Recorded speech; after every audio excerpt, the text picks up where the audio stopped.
sweetest hangover. The Super Bowl hangover. Not so loud. It's the Bob and Tom Show. Oh, Christy came dressed as the pillow on my Aunt Mark's couch. Right back at it. Yep. We're going to give her a break? Are you kidding me? How dare you? She just got back. We did nothing but treat her with respect and love while she was gone. Did you hear what she said? Yeah, I've heard. Yeah, I've heard. That's, I don't know where they came up with that voice. I don't know either. I had no idea. That's Christy. Welcome back. It was underscored when your daughter went, yeah, that's it. There's Pat Godwin. Hello, chick. Josh Arnold, I think, is wandering around somewhere. He's at the I Hate Steven Singer sidekick chair. Just off the record. He took a... Off the record. What did you say? What? What? All I heard is he took a shh. No, that's all I heard. No. You're getting great laughs and you're not even here. That's Ace Cosby. There's Willie Griswold. There you go. What did I say? I'm Chicken McGee. Well, you said took a shh. I gotta get a pill. I have a headache. Yeah, you need a pill. Sorry. Okay, here we go. Hey, Josh, all right. Hey, good. I apparently said something I didn't mean to say. Hey, Willie, I haven't seen you since you got back from Phoenix. How are what's you? going on, guys? Good to see you. Pre-Super Bowl, you guys had a blast out there. Yeah, so much fun. In case you fell asleep, the Chiefs come back and win it last night, 38-35. And if you're wondering, the script that was leaked online, it had the Eagles winning 37-34. So damn close, kids. But no, Chiefs win, and Patrick Mahomes gets the mop. The most outstanding player. I know Tom likes that. No, I don't. He breaks the streak of MVPs not winning the MVP in the Super Bowl. So there you go. Great game. Great game. Good game. And people are complaining because there was a defensive holding call at the end of the game that moved the Chiefs into field goal range. But you know what? It was a penalty. Okay? And the ref called it. Am I correct in saying in the second half, Kansas City, every time their offense had the ball, they scored? I can't tell you that. I don't know. I think they did in the second half. Well, we'll stick with that. Here's your Philadelphia Eagles head coach, Nick Sirianni, talking about the controversial holding call to give the Chiefs a field goal distance. It's not my job to, I mean, you'll see me on the sideline. I'm going to argue with different things of calls here and there, but it's not my job to make the call. Those guys got to do that in split second, scenarios. And so, that's what he saw, and he called it. And so that's never. I know it always appears to be that, it's one call that makes the game. It's not what it is, right? It's not what it is. There's so many plays that contribute to the end result of the game. And today, they were better than we were. He just jumped up about 100 notches in my book. That's the Chick McGee answer. That's exactly the attitude you should. They were that the incomplete pass. That was a complete pass. I'm so sorry. I don't know these. Remember that they reviewed it for 20 minutes and they showed the ball actually touching the ground. Let's see. That guy had it. Also, did you watch any of the commercials? Did you care for any? Did any jump out at you? Did any? I didn't pay much attention. What were the good ones? I don't know either. I was watching the game. I'm really not a commercial guy. Did you like the Super Bowl?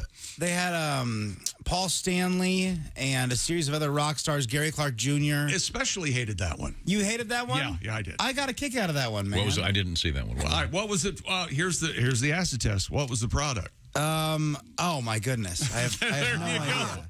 But it was they were saying that if you're a sales guys that call each other, oh, dude, you're a rock star. You sold so much in Q3, you're a rock star. And then Paul Stanley pops up in the back of the board meeting going, you're not a real rock star. It was pretty fun. In makeup? Oh, yeah, full makeup. Oh, nice. I'm in for that. I'll have to go on the internet and watch that one. Ace, did you see that one? Yeah, I've seen that. Hello, Paul. Hello. Ozzy, Joan Jett. I'm Paul Stanley. I'll do it. Billy Idol. I would say this. I think there were more celebrities in commercials than ever in history. That's a bold statement. I would say that. And also, I forgot. Boy, I should have written this down. I think Roy Wood Jr.'s voice might have been on one of them. I do not know the answer to that. I have to look through it. But they had the new E-Trade baby, your favorite. Yeah. I love the E-Trade babies. I giggle, I laugh, and our boy Pete Holmes is the voice of the E-Trade baby. I had no idea. The original E-Trade baby.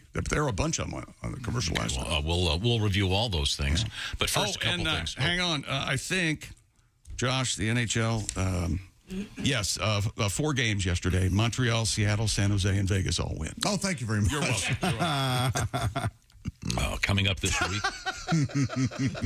there was an argument, Christy, while you were gone.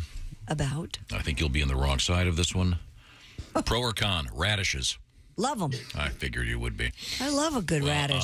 We're going to have You're in radish good sandwiches. company, Christy. Oh, radish sandwiches. Butter and radish on white My bread. dad used to eat radishes all the time. Yeah. He also I ate find peanut it- butter and bacon, which is delicious. I don't know. I find it far too difficult to believe that your father would eat a radish. That was for the help, I would think. Are they washed? Wash Something my from the radish. soil?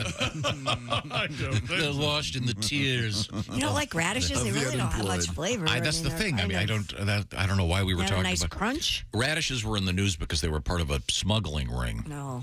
And but we have interesting smuggling news today. Smuggler's blues. You'll find rather unusual, especially Josh, I think. Now, sadly, the final report on the shoe-in of the week. No, I had the Eagles, as did I put it up on my Instagram. Everybody on the Fox broadcast team all picked the Eagles and me. And there's a nice little picture. It's Eagles, Eagles, Eagles, Eagles. Wow. I woke up But to no. a text this morning that said, make sure to remind them on the show I picked the Chiefs. From Sophie. Oh. Well, that's certainly genetic. And, Okay. And Kostaki picked the Chiefs. Oh, did he? Yeah, he liked Patrick Mahomes. Yeah. Okay, we'll be talking to Kostaki tomorrow. And you had a good time with Kostaki and Frank Caliendo? A lot of fun, man. Got some really good man on the street stuff Friday night. A lot of fun in And Phoenix. it's all posted on the various I did Bob see social Ron media Jaworski platforms. telling a Tom Brady joke. It was pretty. Yeah, it was good. Jaws. Yeah, they call him Jaws. Yeah, because he's a master cunnilingus. Yeah, Oh, is that why? Whoa. That's I never knew. would have thought they would have I called didn't him know that tongue rather than. Oh, Yeah. no, He's got I think techniques of you've never even Jaws, heard of. I think of that creepy guy that was in the Bond movies? Richard Yeah. Keel. You never heard Ride That Jaw?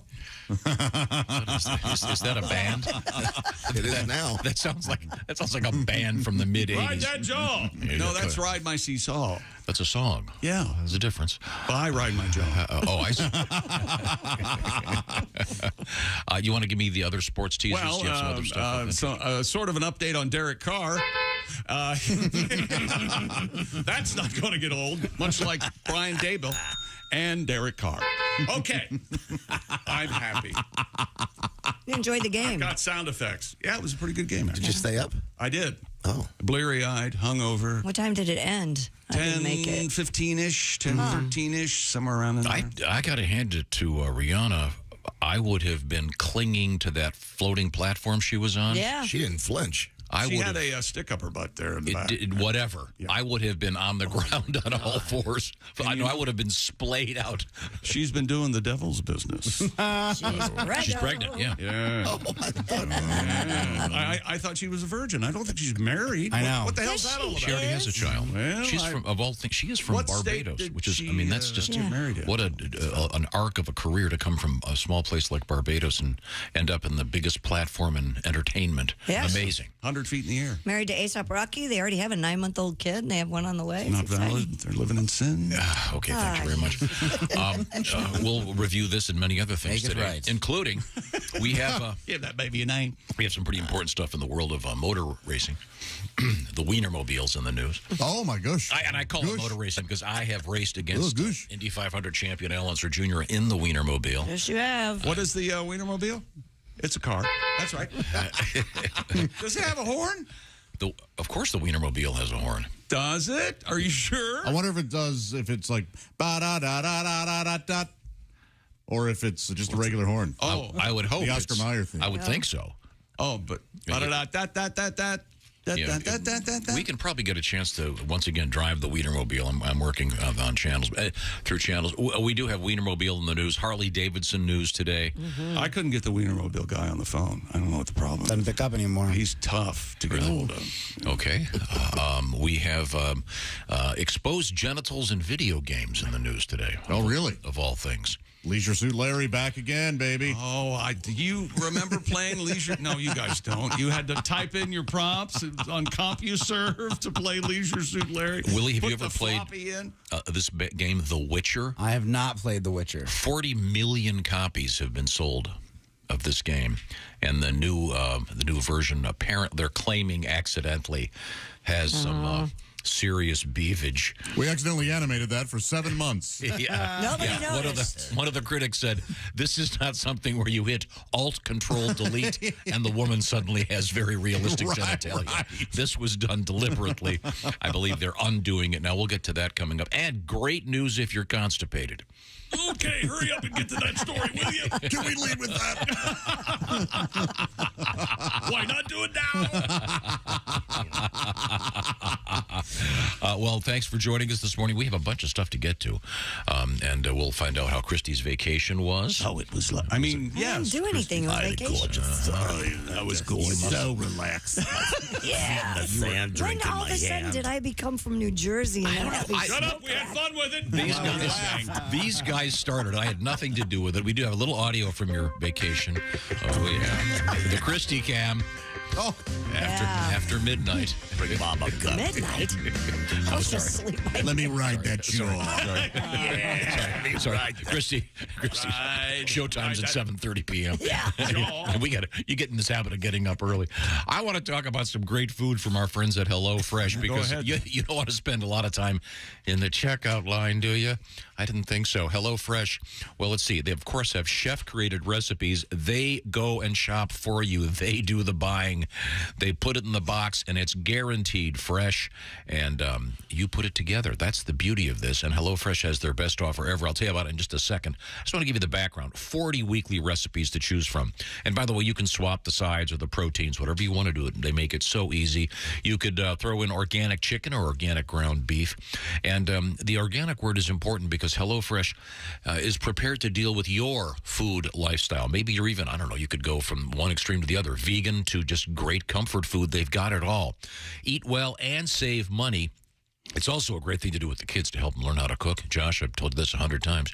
Date night, you could have maybe the Southwest pork and bean burritos or the falafel power bowls ready in just 15 minutes. Perfect for a busy weeknight or a date night where you want to get to the action, if you know what I mean. Willie, what's some other stuff you got at HelloFresh? Check out the Salsa Verde pork tacos with Monterey Jack and Southwest Crema. HelloFresh sends you 9 ingredients. Put those together in 6 easy steps. In a half hour, you have these delicious, colorful tacos that you made at home with help from HelloFresh. HelloFresh is committed to quality. The ingredients travel from the farm to your doorstep in just 7 days, so you know they are fresh. Sign up today. Here's the deal. 65% off plus free shipping with the code BTShow65. That's HelloFresh.com/BTShow65. Easy to remember, like Bob Tom Show. Excuse me, Bob Tom Show 65 for that 65% off. That's BT Show 65 at HelloFresh.com/BT Show 65. Coming up, we will analyze the Super Bowl and lots of other interesting things in the news, including the Rockettes in the news. Kick. This is the Bob and Tom Show. Hey, don't say we didn't warn you. There's laughter ahead. This is Bob and Tom 24/7. Thanks for tuning in this morning. It is a Monday, February the 13th, the day before Valentine's Day. Gentlemen, you have now been warned. Get out there and get something nice for your ladies. And ladies, hey, it's okay to get something nice for your man as well. I highly recommend I Hate Steven Singer. At any rate, we've got a great show for you today. Comedian Greg Warren on the way, comedian Reno Collier, and we'll continue covering the great Super Bowl 57. They finished the finale. Kansas City getting a field goal there at the end, just beating out the Philadelphia Eagles. It was a great game. Couple of questionable calls, but we'll have all the coverage, including the commercials and more fun and frivolity. And hey, there's Christy Lee back at the news desk, skating at full strength. It's the Bob and Tom Show. The Monday after the Super Bowl, some folks think it should be a federal holiday. I'm guessing those of you on your way to work probably agree. Glad you could join us. We'll keep you entertained all morning long right here on Bob and Tom 24/7. I'm Mark Allison with a look at things you may have missed on this Monday morning. Advertisers bet big viewers were turning into the Super Bowl for a comforting escape and delivered a series of advertisements that relied on familiar celebrity faces, light humor, and plenty of cuddly dogs. This wasn't a year for edgy humor or experimentation after 3 years of a global pandemic with economic uncertainty looming ahead and the war in Ukraine stretching on. Advertisers just wanted people to feel good. Super Bowl advertisers each year try to reach the more than 100 million people tuning into the broadcast. A pricey proposition. Ads can cost as much as $7 million for just 30 seconds. A U.S. fighter jet shot down an unidentified object over Lake Huron Sunday on orders from President Joe Biden, the fourth such downing in 8 days. Pentagon officials believe the latest military strike in an extraordinary chain of events over the U.S. airspace has no peacetime precedent. The head of NORAD and U.S. Northern Command, General Glenn Van Herk, says part of the reason for the repeated shootdowns, a heightened alert following a spy balloon from China that emerged over U.S. airspace in late January. That's a look at things you may have missed on this Monday. More of the Bob and Tom Show coming up. Things you hear on the Bob and Tom Show. Hello. Bonjour. The perfect gift has arrived for the single man. The new cologne from the makers of Clintorius and Bonaire. France's most noted fashion designer, yours truly, Mr. Béchon of Paris, has developed an exciting and stimulating new scent for men. Honey, come on. You've been in the bathroom for half an hour. What are you doing in there? Just enjoying my masturbation. Mr. Béchon. Just slap a little on. Repeatedly. Oh, gosh. Thanks. I needed that. Is that masturbation? Yeah, I think that's the sign. Mr. Béchon. Ladies and gentlemen, Bob and Tom. Didn't you bump into a lady in the produce department? And I did, yeah. I was looking, I was holding two potatoes, and I said, these potatoes remind me of my testicles. Yeah. Oh, really? I said, oh, my gosh, they're that large? I said, no, this dirty. Bob and Tom in the morning and highlights all day long. The Bob and Tom Show, weekday mornings at 6 a.m. Eastern on Bob and Tom 24/7. Hello, this is comedian John Evans. Padoom, padoom, padoom, and you're listening to Bob and Tom 24/7. Oh, man. Oh. Hey, Bob, you okay? Why do you ask, Tom? I noticed you're scratching your crotch and kind of clutching your chest. Yeah, well, I have jock itch and a really bad case of indigestion. Have you taken anything for it? That's just it, Tom. I don't know what to take. Here, try one of these. Okay, you're the doctor, but what is it? It's the only medicine you can take that relieves both painful indigestion and pesky jock itch at the same time. What's it called? Bob, it's from the people who make Tums. It's called Scrotums. Huh? Tom's right, Bob. New Scrotums can relieve indigestion and jock itch in just minutes. Hey, feeling better, Bob? Oh, like $1 million. Let me buy you a beer. Great. And how about some nuts? Thanks. Yes, thanks to Scrotums, Bob can have a handful of nuts without attracting disgusted stares or worrying about a bad case of indigestion. Scrotums, the only product on the market that relieves jock itch and indigestion at the same time. Get your hand out of the front of your pants, put it in your back pocket, pull out your wallet, and buy some Scrotums today. Just look for the fuzzy little bag the next time you're at the drugstore. Scrotums from Frigamall Pharmaceuticals, the same people who brought you the product that relieves painful corns on your feet and itchy hot hemorrhoids. Cornhole H. Right, Bob? Rightio. Hi, this is Greg Warren, and you're listening to Bob and Tom 24/7. Bob and Tom 24/7. Hey, welcome back to the Bob and Tom Show. Christy Lee at the news desk. Hello. There's Pat Godwin in the performance room. Hey, chick. There's Josh Arnold being all sidekickish. Chick. There's Ace Cosby. Chick. Now that the Super Bowl is wrapped up, the Chiefs are world champs. Ace, don't think it's not gone unnoticed. What is that? The New York Predators? Well, they were Baseball the New cap? York Guardians. Now they're the Orlando Guardians. Well, you know, that kind of thing happens in the NFL from season to season all the time.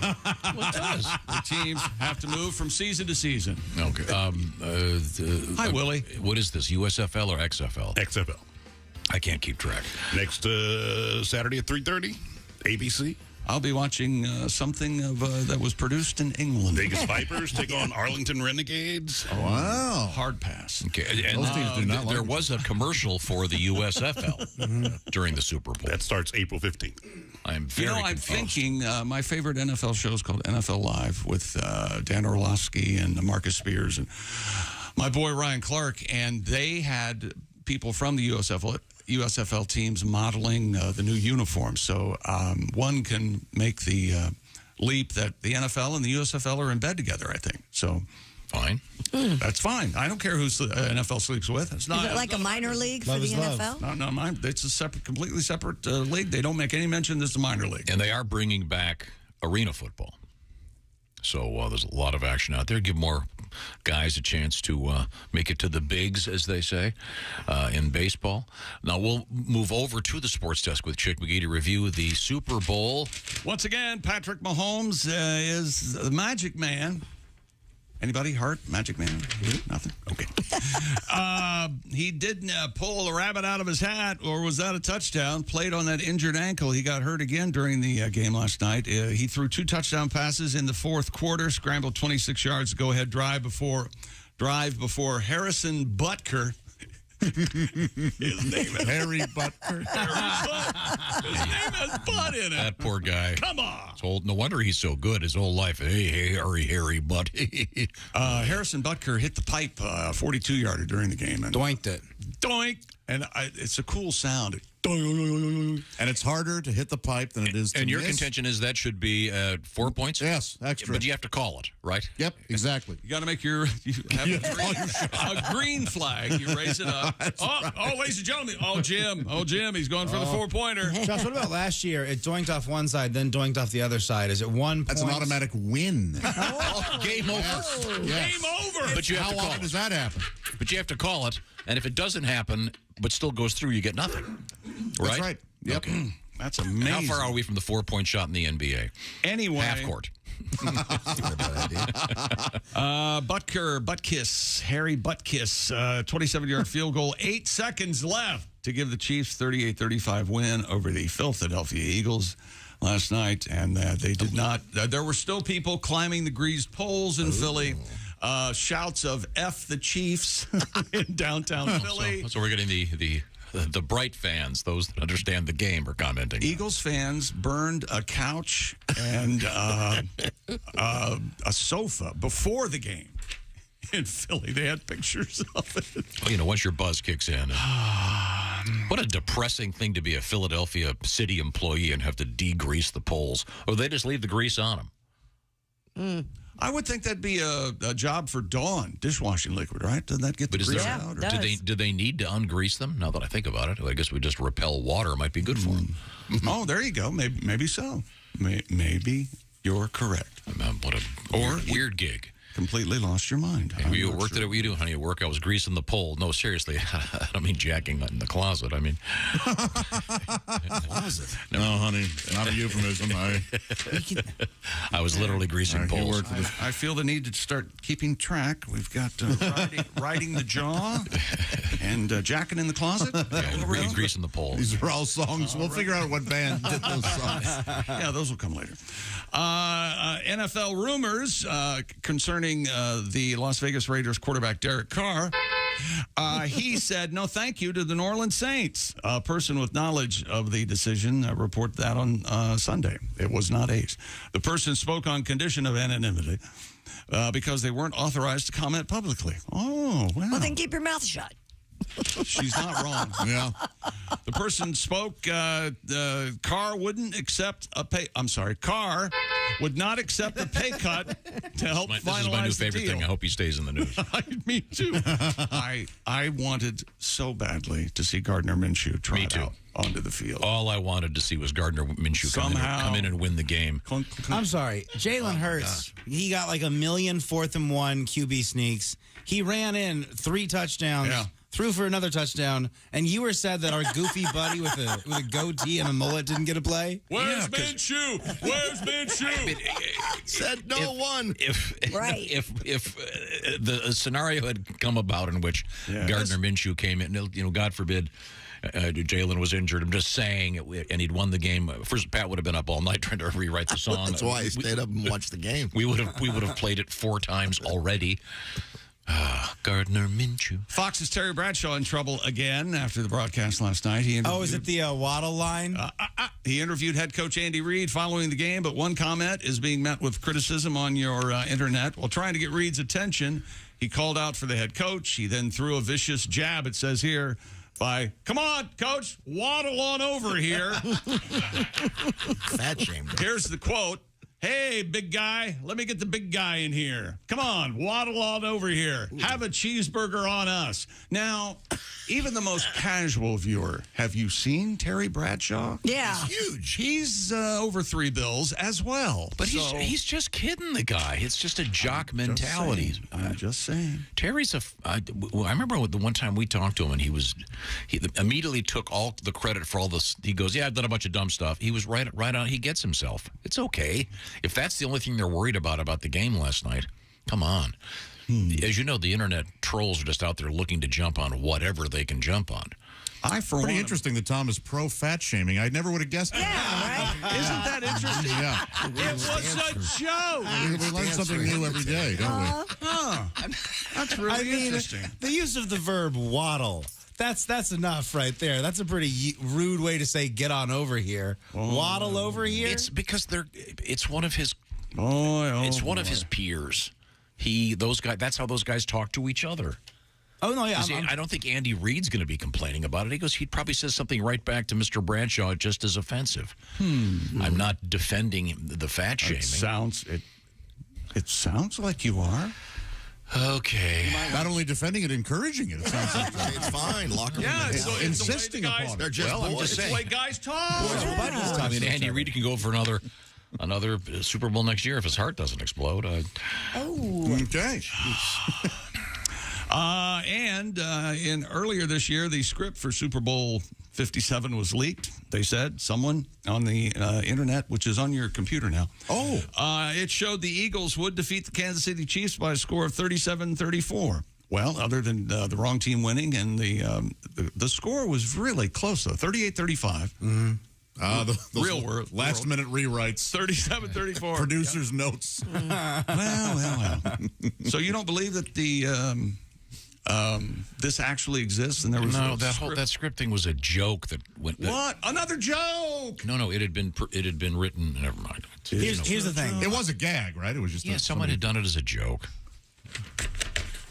Well, and then a bunch of people douchebags took it seriously. People took it seriously. But I think in order for the NFL to prove that it's not scripted, they were going to do everything they could to control that this game would not go to that script. Right? Okay. That would have been rough. There's their conspiracy theory of the conspiracy theories. You know who was at the vanguard, if you will, of the conspiracy theory getting traction and moving forward? Former Houston Texans running back Arian Foster. Ooh, well, that's an unfortunate first name. So if Arian's at your house, you're automatically having an Arian meeting? Oh, boy. I think so, yeah. Yeah. I think that would be... What do they call the League of Fans that just love him again? I think they call this Aryan Nation. That's right, yeah. Thank you, yeah. Well, you got Raider Nation. You got a conversational minefield is what this is. Yeah. And we had trouble with the field at State Farm Stadium last night. I don't know if you noticed this. It was a Super Bowl slip and slide. Players from both teams had a hard time keeping their footing. Several had to change their cleats. Chiefs quarterback Patrick Mahomes slipped while trying to make a cut. Whoop. And I don't think it was a cut like this. Well, he didn't cut one, per se. Oh, I'm sorry. But was able to gain a few more yards. Hey, look, it's Derek Carr. Kansas City Chiefs. I can't get enough of that. And Isaiah Pacheco even slipped on his celebration after scoring. Do you have anything for Butch Trucks of the Allman Brothers? Oh, boy. Well, if anybody but you knew who that was, I would definitely get the big truck. Late Butch Trucks, great. Derek Trucks, the great guitarist, player's uncle. Okay, fine. I'm waiting. No. I asked you. Yeah, it's my problem. Oh, yeah. Jesus, Wait a minute. Sorry. Wrong horn. Ow. Everybody out of the pool. Wow. Sorry, that is terribly loud. You guys know that the field at Glendale or Tempe or Phoenix, wherever the hell they are, it's on a tray. Yeah, it goes outside. And they roll it out to be in the sunshine and water it, and then when the games, they roll it in. That's cool. What? Do they grow vegetables on the off season?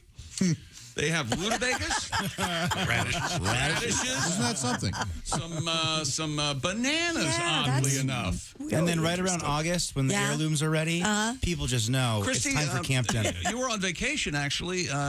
Josh has started growing potatoes in his backyard. I don't know. He loves potatoes. Oh, yeah. Well, after that incident with Josh and the potatoes at the grocery store, what happened again, Josh? Oh, yeah.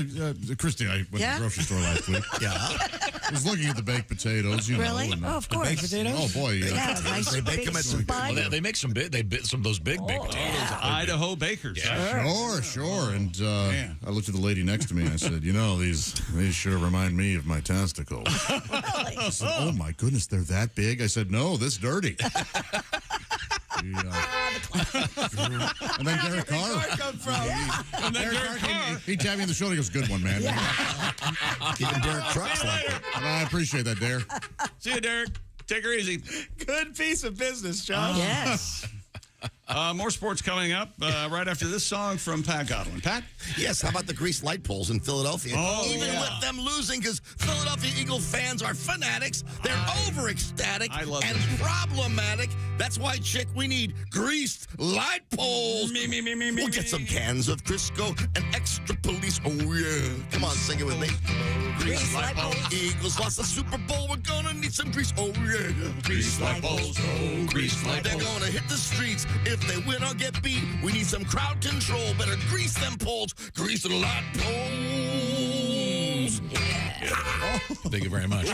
Derek. Didn't John Travolta have a commercial in the Super Bowl? Yeah, with the Scrubs guys. Yeah. For T-Mobile and home internet, I think. I have to be honest. I did not turn the sound on during the Super Bowl. I just watched the action. That's how I enjoy NFL, especially when Greg Olson is the color commentator. Did you have on another broadcast or some classical music? I had some music on. I was listening to music, watching the Super Bowl. In all truth, at one point, I had the game on in one room, and I switched to this other room. Yeah. Because the little girls were talking too Please much. tell me you got different audio and you were very confused. And I'm not staying in my own home, so I have no idea how to operate the television set. Yes. I didn't know that Greg Olson had such good Spanish. This is tremendous. It's exactly what. So I got over to the Spectrum network, and I'm frantically flipping through the channels, and I see NFL football. Click on it. Yes, and I did have the Spanish broadcast. I have the Spectrum network. Would you like some help with the channels? Sure. Let me know later on. That was very interesting. But I did watch it in Spanish. So we were talking about the great Butch Trucks. No, we weren't. You brought him up. Oh, my God. Oh, sorry. What did he play? Drums. Oh. His nephew is the great Derek Trucks. He is great, yeah. Who's a friend of the show, terrific best guitar player. And whenever I mention Derek Trucks, a name, What about Derek Carr? Well, I think a truck is bigger. Oh, Jesus. Oh, boy. What about Derek? Do we have an oil Derek? Who's Derek? I take my straw. I drink your milkshake. Derek is the cornerstone of this bit. That's the important part. What is the sound of a Derek? Something gushing. It goes up and down. I don't. Like Jack in the Closet. I like what Josh was doing visually. Taking his head back and forth, like there was some kind of suckathon going on. He has the weirdest head. It's What? just You have the weirdest head. He can can move his head on his neck. And A bit like an owl, sort of owl-esque. Oh, that's Can scary. you do that? No, that's I can't creepy. do that. You've got about 15, 17 more years of doing that, and your neck starts to deteriorate the older My you get. head's just going to slide down my arm. Pretty much, yeah. Rihanna did that last night as part of one of her dances. What was she wearing? A kid's inflatable pool? All of the dancers, and there were looked like 500 of them, were wearing some kind of big blow-up. But she's like she's white. pregnant, so it actually was kind of flattering. Every year when there's the halftime show at the Super Bowl, I say the same thing to myself. Tom is hating this. Yep, me too. It was a spectacle. I'm not familiar with her music, but I thought it was an interesting You story. didn't know she did 12 hits. My feeling after watching it in Spanish was that it was muy bueno. Didn't you have your TV stuck on Spanish for like a year? Oh, that was my old house. Absolutely. Yeah. The one where Sam lives now, the one in the bedroom, and you guys said it was my fault, and then I had a guy. I don't know come why over. we'd think that. No, it was the television had broken. Oh, Dios mio. Television's off again. Yeah, there were certain. That was the original Lionel Richie, Stuck on Spanish. Okay. Stuck on you. Muy bueno.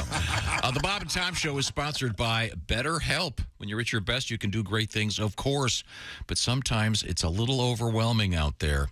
And working with a therapist may help you get closer to the best version of you. That's where BetterHelp comes in. BetterHelp has connected more than 3 million people with licensed therapists. And BetterHelp is convenient and accessible because it is 100% online with the benefits of in-person therapy. So if you're thinking of giving therapy a try, BetterHelp is a great option.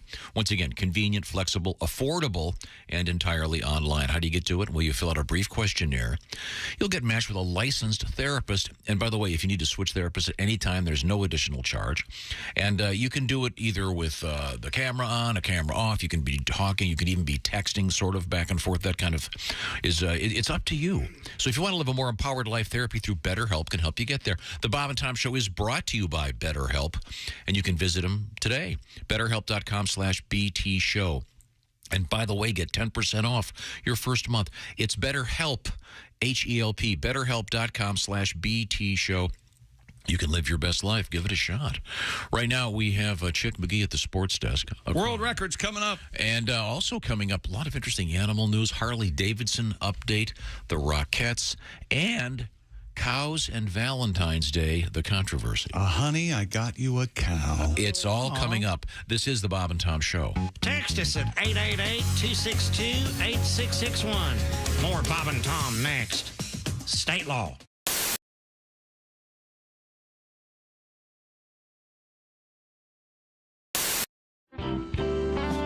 Do we have Chester? Yes. In the other room? Okay. We have our producer, Dean, our producer. Okay. One of the best. Right. And he has one of the best producers. Amish producers. Maybe we should put Chester in the on a world. table so we can see him.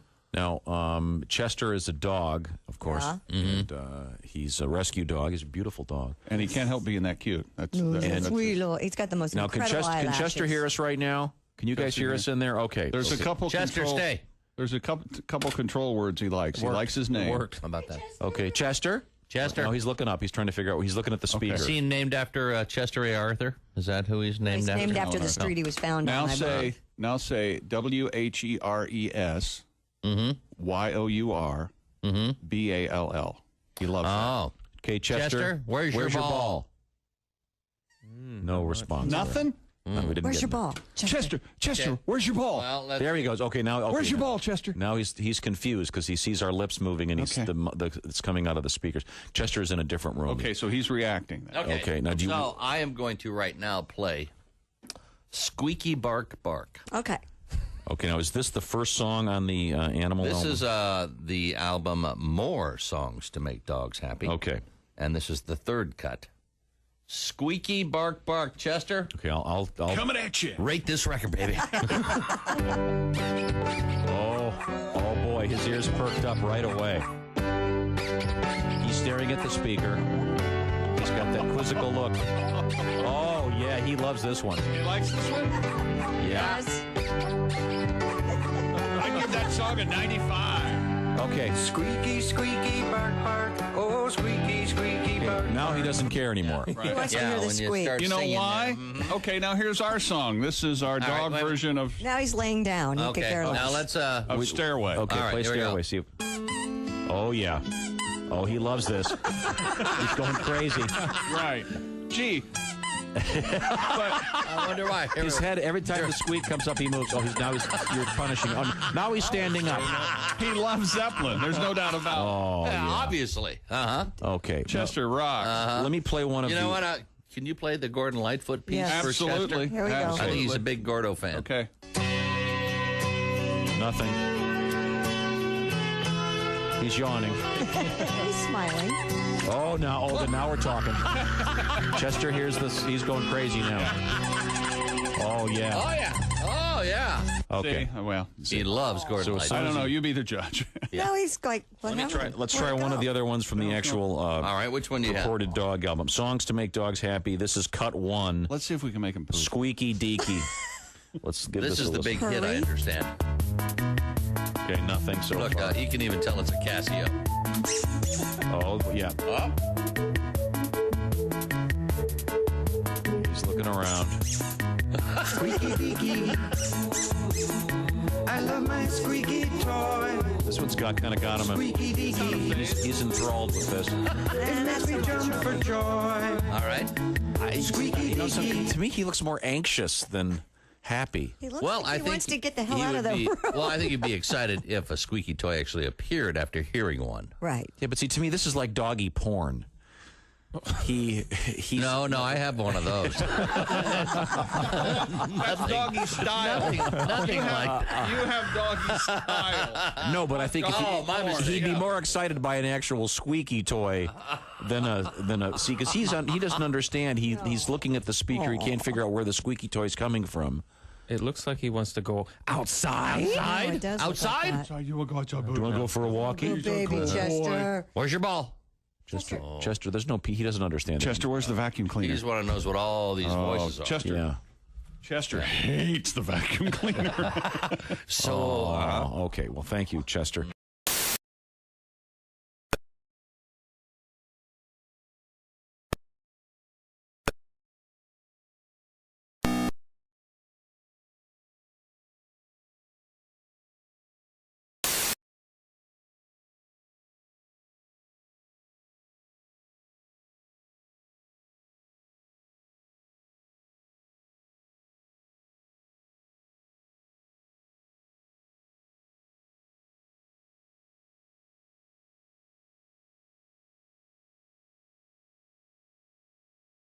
.com/VIP. See, that was worth the wait, wasn't it? Hey, don't say we didn't warn you. I'm warning you, don't do that. There's laughter ahead. I should be having a better time if this is a party. This is Bob and Tom 24/7. Yes. Oh, no. Yeah. Ladies and gentlemen, performing a musical number written especially for this evening, the Disco Lifestyle Awards are proud to present Sammy Davis Jr. Yeah. Yeah. Thank you, man. Thank you, man. I do. Let's hit it, Marty. Here we go. I like to live the disco lifestyle. I like to live in a disco world. I want to disco marry you and have a disco family, and we'll all live in a disco. I love the disco lifestyle. I love the disco lifestyle. All right, let's. You know, disco has always. Oh man, man, I have lost my eye. Oh, my. Okay. I Popped out. lost my eye.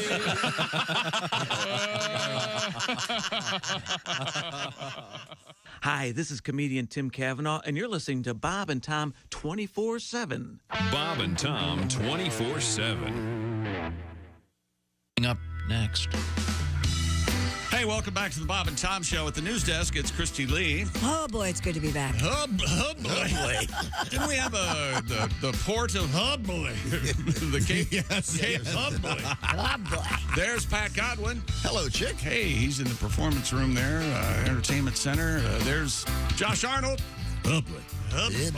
There's Ace Cosby. Eagerly awaiting the Hubba. Don't do that. What are you looking forward to most, USFL or XFL? XFL. That's interesting. Yeah, why? They're more, last year the USFL played in one city. Yeah, it was all in Birmingham, Alabama, right? And the XFL is... That seems totally They different. move around? Yes, all about television. Travel. Why don't they they've got ABC and ESPN on board. So. Why don't they just put it in a TV studio and call it AI, artificial intelligence? They just present it like Avatar. It's like a cartoon. They don't even have players. Cut down on CTE.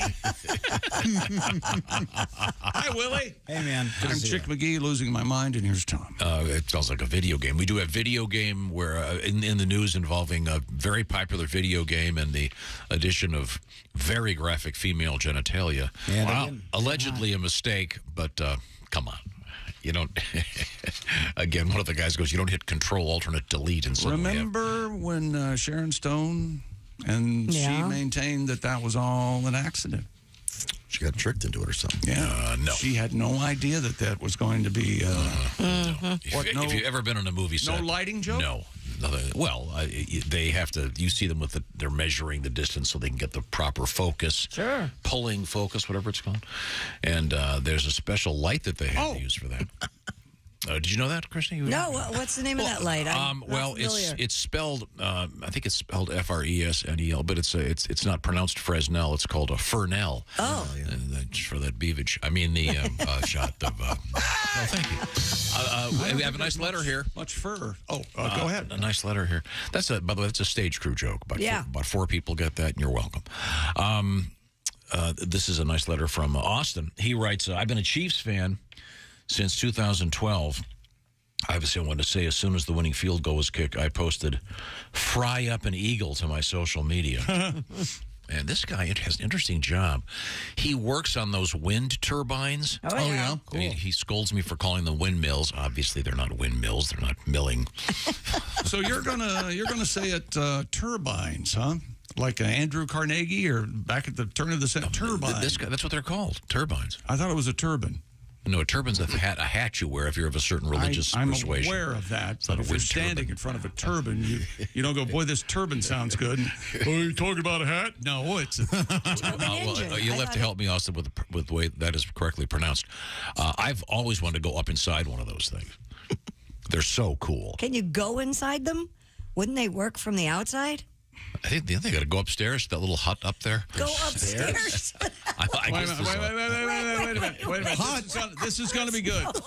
What do you think is inside the giant You windmill? think people just go up there for a little bit of quiet time, don't you? You think there are men turning a crank? A lighthouse, stairs, and a hut.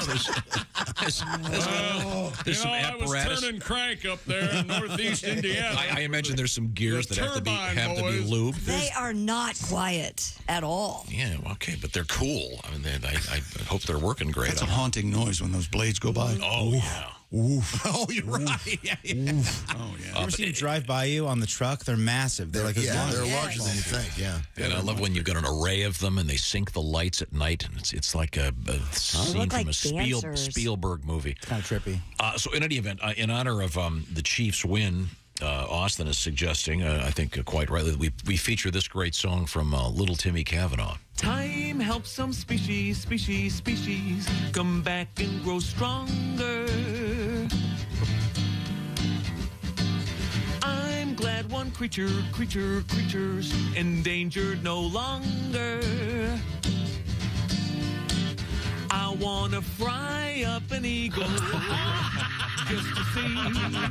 Fry up an eagle. Use the Colonel's recipe.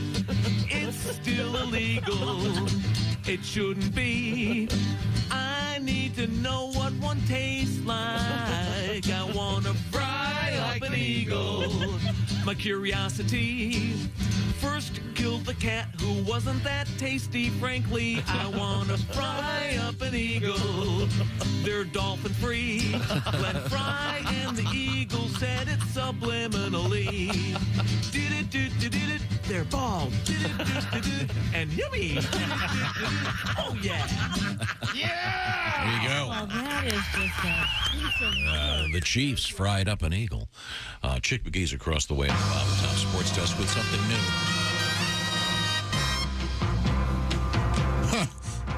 The Chiefs are on the warpath. Go Chiefs, go. The Chiefs are on the warpath. Go Chiefs, go. Nothing. Go Chiefs, go. Go Chiefs, go. Go Chiefs, go. Yeah. Nothing. What era is that from? Probably when they first came in to formed the National Football League club, or at AFL at the time. This is 50 years ago, that ish. It was probably, yeah. Okay. It has that About feel. the time I think Butch Trucks plays the drums on. Yeah. Yeah. Butch Trucks is not playing drums. He's on the timpani. He was up there with the Allman Brothers. Though. Here, listen, you can hear him. Yeah, that's him. That's Butch. Yep. Okay, now we have some audio. Unmistakable. Willie, we have a Ronde Barber pre-Super Bowl 57 in your audio. Do you want to give a little background How on does that? he not cut hair? Go ahead, William. Well, we talked to Ronde Barber, and about 4 hours later, he got into the NFL Hall of Fame. So it was a pretty cool, kind of fun coincidence. Okay, do we need to introduce this clip at all? We were just talking about more fun stuff, so I guarantee you this is a question Ronde didn't get from anybody else that day. Okay. Another very stupid question. Obviously, you're a very fit person. You had to be in the league, and now you still manage to be fit. It's a Victory Monday, day after retirement. If you don't have to be fit, what is your go-to fat guy meal? Go-to fat guy meal. Oh man, that's a tough one. You know what? Pizza.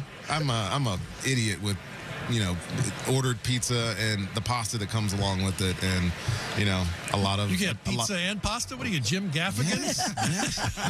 You eat a piece of pizza, you go into the pasta dish, that comes with, you eat the pasta, and then you give yourself a dessert of another piece of pizza. Okay, all right. And then you have about 25 adult beverages with it. Okay, all right. What if the Bro Bowl is just a drinking contest? Yes. Oh, They well, can do it. hey. Oh, yeah? If you want some insider information, there is an unwritten Pro Bowl Mai Tai record.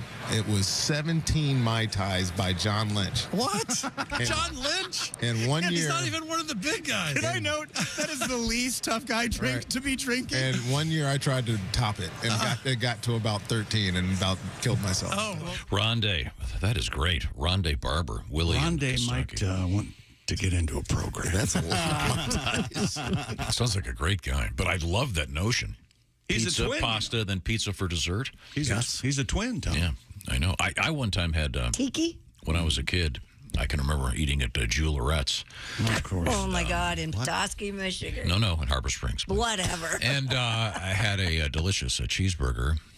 And we didn't get to go there much, but we were there. Cheeseburgers all over the country. They have delicious fries. Oh, they had the best fries. And then someone said, "Well, do you want dessert?" And I had another order of fries. It was delicious. I'd do it again if I could. Okay. Wow. Are they still there, that little place? Sadly, no. It sounds popular. I do have one of the chairs that was in there. I purchased it for nostalgic purposes. It was in Willie's. Is that in storage right now? Yeah, I love that chair. That's from Juleret's. I know I've said this before, but I've never meant it more. I can't stand it. I bet that chair doesn't make the move, does it? Yeah, that wasn't approved. I'm going to have a little space. I'll have a little space in the basement. You have a man cave going in the basement that you're looking forward to appointing, if you will, some decorations, some Cleveland Browns things, maybe. I got a spot in the basement that I've soundproofed, so I'm going to be able to go down there and put that chair in my room. With my declining hearing, I'll be able to blast my stereo. And no one will be able to hear. What'd you say, Pat? You can put that chair in my room. Am I in the basement or the garage? Pat brings up a good point. Have you told the fam he's moving in yet? You're right above the main bedroom. Cheering they just hear you on. walking around, taking a leak. No. Stay right there. I got to go talk to Pat. I'll tell him. I'll tell him. I will tell him. Now, coming up in sports? The cow story, right? That's what I'm doing. And world records, actually. Okay. Christy has a cow story, but we have an angle that you need to recognize the cow story. Okay. I have a cow story, yes. Okay, and this is the cow story involves the sacred cow. Yes. It's very controversial. For Valentine's Day, hug a cow. Do you have your Valentine's all done? Ready Of course to go? I do. We'll be right back. What the hell's wrong with you? We didn't miss you at all. That's why. Okay. This is the Bob and Tom Show. Thanks for listening to the Bob and Tom Show this morning. Even though we're not too much to look at, you can also watch the show on our YouTube channel.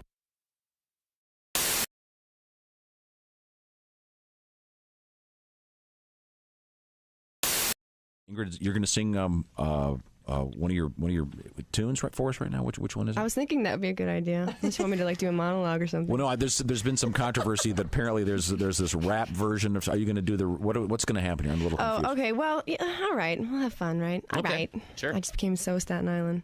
So, this is the song that was on the Old Navy commercial. So we've played it over and over and over again because it was the song that actually made it to radio. Mm-hmm. And so one day, I don't know, my brain just sort of went crazy and I wanted to do something different. And so I did something different and it sort of stuck because we need to change it up a little bit. So we'll do that version for you. I hope you like it. This is called The Way I Am, the remixed version. Okay.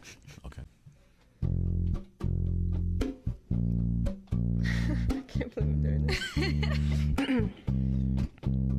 All right, stop, collaborate, and listen. Ice is back with a brand new edition. Something grabs a hold of me tightly, flow like a harpoon daily and nightly. Will it ever stop? Yo, I don't know. Turn off the lights and I'll glow to the extreme. I rock a mic like a vandal. Light up the stage, wax a trump like a candle. Dance from a speaker that booms. I'm killing your brain like a poisonous mushroom. Deadly when I play a dope melody. Anything less than the best is a felony. Love it or leave it. You better gain weight. You better hit bullseye. The kid don't play. If you got a problem, yo, I'll solve it. Check out the hook when my DJ revolves it. Oh, yeah. Ice baby. Uh-huh. Well, he needs the money. I believe Queen gets it. Hey, don't hate. Don't hate.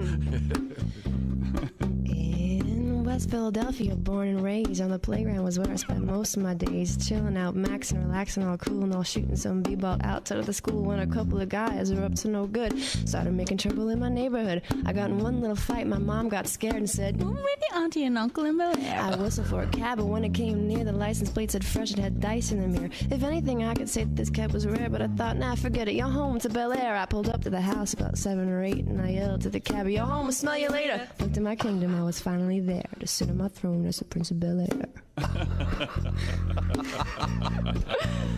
Oh, man. Here we go. We'll do the real one. If you were falling, then I would catch you. If you need a light, I'd find a match. 'Cause I love the way you say good morning. And you take me the way I am. If you are chilly, here, take my sweater.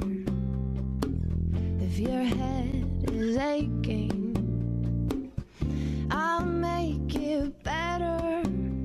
'Cause I love the way you call me baby. And you take me the way I am. And I'll buy you Rogaine when you start losing all your hair. So on patches to all you dare. 'Cause I love you more than I could ever promise. And you take me the way I am. Oh, you take me the way I am. You Take me the way I am. Beautiful. Wow. Very nice. Ingrid Good voice Michaelson this morning. Yeah. Ingrid and her band is sounding great. Very nice mix.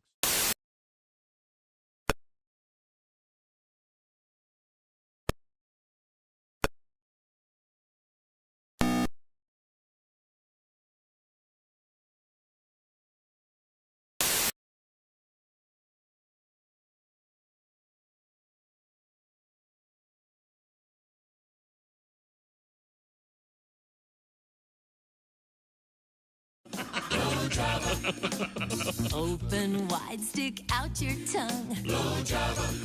Blow Java. You can chew, but please don't bite. And if you swallow, it's all right. Blow Java. Blow Java, the coffee-flavored bubblegum. Also available in mocha, cappuccino, and our most popular flavor, Latte. Honey, I just love Blow Java. I can tell. Look at the size of that wad in your mouth. Hey, look, I'm blowing a bubble. Look, I've got gum all over my face. Wait, let me take a picture. There's caffeine in every bite. Blow Java. Blow Java. Chew a wad, but not in haste. Sorry about that salty taste. Hey, this is Frank Caliendo, and you're listening to Bob and Tom 24/7. Can I just say that I really love doing this program? Oh, thank you. You know, as a this is like such a fun. It's actually entertaining and fun to do it. You know, and as a comedian, you do a lot of shows, and you know, like I did a radio program a few weeks ago. And they introduced me as the bad boy of comedy. I never said I was the bad boy of anything, nor do I want to be introduced as such. Where'd they get Only in comedy do you ever hear that. You never hear that in other professions. You never hear, he's the bad boy of gynecology. See the guy putting on his gloves with his fingers cut off? Had his finger in a dike. I actually I have a sexual fantasy associated with the earthquake. Go. All right, woke chick up. In my fantasy, I am making love to this woman. Yeah. And then all of a sudden, she feels the earth move beneath her. Ah, yes. And then she rolls over on top of me and shields me from debris. Safety first, everybody. Safety first. This is Bob and Tom 24/7. Hey, welcome back to the Bob and Tom Show. There's Christy Lee at the news desk. Hi, chick. Back safe and sound after a disappointing vacation. Oh, my gosh. There's relaxing, Pat away Godwin. from you. Oh, I'm sorry. Is that right? Lots of sleep. Well, congratulations. Lots of sleep, huh? Sounds There's like fun. Pat Godwin. Hey, chick. In the entertainment area. There's Josh Arnold. Hi. There's Ace Cosby. Hey. There's Willie Griswold. Hey, man. I am Chick. And here's Tom. Thank you very much, Chick McGee. You're welcome. A quick review of the Super Bowl, Mr. McGee, once again. The Chiefs are your champions. 38-35. They win on a Harrison Butker field goal with 8 seconds left. 8 ticks left, Tom. And the Internet's losing its mind. They said that James Bradbury, the referee's defensive holding on the Eagles that moved the Chiefs even closer. And so, but here is Eagles coach Nick Sirianni trying to explain to people what happens in a situation like that. I'm not, it's not my job to, I mean, you'll see me on the sideline. I'm going to argue with different things of calls here and there, but it's not my job to make the call. You know, those guys got to do that in split second, scenarios. And so, that's what he saw, and he called it. And so that's never, I know it always appears to be that, it's one call that makes the, it's not what it is, right? It's not what it is. There's so many plays that contribute to the end result of the game. And today they were better than we were.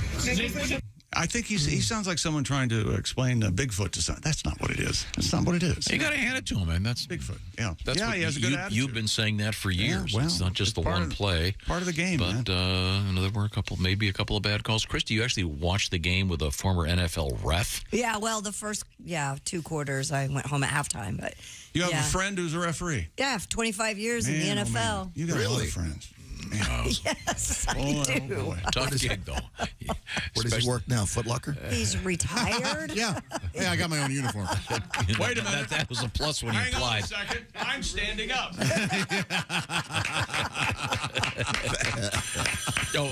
Can you sit down and answer the phone, please? Hello, Bob and Tom Show. Well, this is Dick Hitzwater sitting in for Garth Vader, and this is some other news.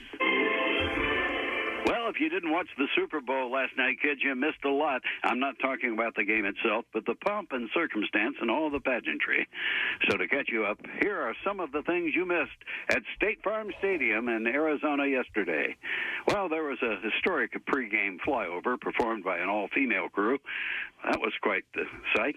And ladies, we salute you. I know the crotch of my Sansa-belts was standing at attention. Speaking of flyovers, one unnamed person on the Super Bowl planning committee brought up the idea of a pregame flyover by a Chinese spy balloon, but that idea was shot down. Now, if you didn't watch, you missed Babyface with his wonderful rendition of America the Beautiful before the game. And you also missed the 64-year-old artist arguing with a beer vendor who refused to sell him a beer because of his baby face. Oh, that's nice. Hey, here's something you may not know. According to my sources at Pravda, the great singer Rihanna didn't get paid for her excellent halftime show yesterday. In fact, I heard the Super Bowl halftime performers are rarely paid. But here's the good news. State Farm gave Rihanna a 10% discount on her car insurance. Thanks, Jake. And finally, one pregame glitch is worth mentioning. Using a crypto coin to determine which team got the ball first did not go well. The referee flipped the invisible coin, and no one could tell if it landed on heads or tails. In fact, no one could even tell where it went. It just disappeared. Kind of like the money people invested in FTX. This has been Dick Hitzwater sitting in for Garth Vader, and this has been Some Other News. Happy Monday. Thanks. We miss you, Garth. Nope. Rihanna didn't get paid, but she touched up her makeup just in time for the camera to catch her and got a lot of publicity for her makeup line. Well, she's a billionaire. I know. That wasn't planned? I'm sure. Yeah, no, in the middle of the dance, someone hands her the makeup. Yeah, she's a billionaire from her makeup line. Yeah, but she got a free commercial out of that. That was nice. That a fetish, like a rubber, to be sealed in rubber? That is, yeah. And they have that outfit she was wearing, you have a pump and you hook it up to a hose. I think and part suck of that, all the air out part of that was to make her pregnancy a little bit, to accommodate her, put it that way, in the nicest way. I think she hinted great. That she had a surprise guest coming for halftime, and I'm sure that's what it was. That was the surprise guest. Yeah, her surprise guest was her baby. Yeah. Mm-hmm. Oh. There'd been a lot of speculation which figure from that genre would pop up, and no one did. Nope. It was just all the dancers and Rihanna. And the baby didn't pop out either. Thank goodness. And again, if you didn't see it, she's lifted way up high on this platform. Wow, I would have literally had to be. Yeah, we know you don't like heights. On the ground, grabbing the glass Still bottom. not as good as Katy Perry and Roar with the Lions. That's was that the same halftime show that had the left shark, right sharks? Mm-hmm. Yeah. Yep. Yeah. Pat, do you have a song for us? Oh, jeez. Rihanna sang like a bird on a stand with the baby in her belly. High in the sky, a terrifying sight, right there on your telly. But if Rihanna trips and falls, knocked over by the wind, was she tethered to that stand, knocked up by her boyfriend, knocked up by her boyfriend. That's all I got. You guys can talk now. Get back to the action. All right. That's my favorite Fleetwood Mac song. Is it really? Is that right? It's a nice one. It's a song about a Welsh witch. Love it. Now, we go back to Chick McGee at the sports desk. Well, it's time for that. We'll have one now, and then we'll take a break and have another. Okay. World record. Stupid world record. A Chilean ice water swimmer I'd be chilly in ice water, too. Yeah, no wonder. You know that when you're over there, hey, take your jacket. You know why? Why? It's chilly out there. Everywhere. The Chilean ice water swimmer has become the first person to swim 1.55 miles through the frigid waters of Antarctica. Ooh. The water was 36 degrees Fahrenheit, named, of course, after a meal, Fahrenheit. Ms. Barbara Hernandez donned just a simple swimsuit, nothing flashy, without any protective clothing or grease, to swim through the Drake Passage in 45 minutes and 50 seconds. Is that Sir Francis Drake? Is that the Golden Hind? Is that what they're talking about there? It must be. The Golden Hind sounds a lot like a porno movie. Have you ever seen the Golden Hind? Oh, it's gold, baby. Woo! It's believed to be a new world record for the longest Antarctic swim. She's 37 years old. She undertook the challenge to raise awareness for the need to protect Antarctica's waters. Well, possibly trying to not set these records in Antarctica waters would keep them pure and simple. There's a photograph of her in the tender boat, and then in the background you see the massive snow mountains. Looks a little chilly. I know she's Chilean, but, well, I bet her nipples rip through the suit. THO for days. Oh, my God. Terrible. I'm sorry. Right now, if you're listening to our show. Is there a place called Uncle something? What do you mean? Oh, like Antarctica? Antarctica. Or is there Uncle? Uncle Germany? I mean, I don't know. Maybe. I believe it's Mother Germany. Let's move on. We have something interesting happening in your ears thanks to our friends at Raycon with the Raycon earbuds. Chick McGee brought these to my attention. Tell me more. I will. Raycon is premium audio at the perfect price point. You can build great habits without breaking the bank. Whether you're looking for a pair of everyday earbuds, where are my buds? Low latency gaming headphones or a speaker with a battery that'll last all night at your next party, Raycon's got you covered. Raycon started about half the price of other premium audio brands, and even if you know you'll love your Raycons as much as we do, Raycon wants to make sure you feel great about your purchase, which, by the way, every purchase has an easy and free return guarantee, but I have no idea why you'd want to do that. And I haven't even mentioned they have 3 customizable sound profiles, earbud tap functions, noise isolation, awareness mode. Ready to buy something small with a big impact? Go to buyraycon.com/Tom to get 15% off your Raycon order. That's buyraycon.com/Tom, 15% off your Raycon purchase.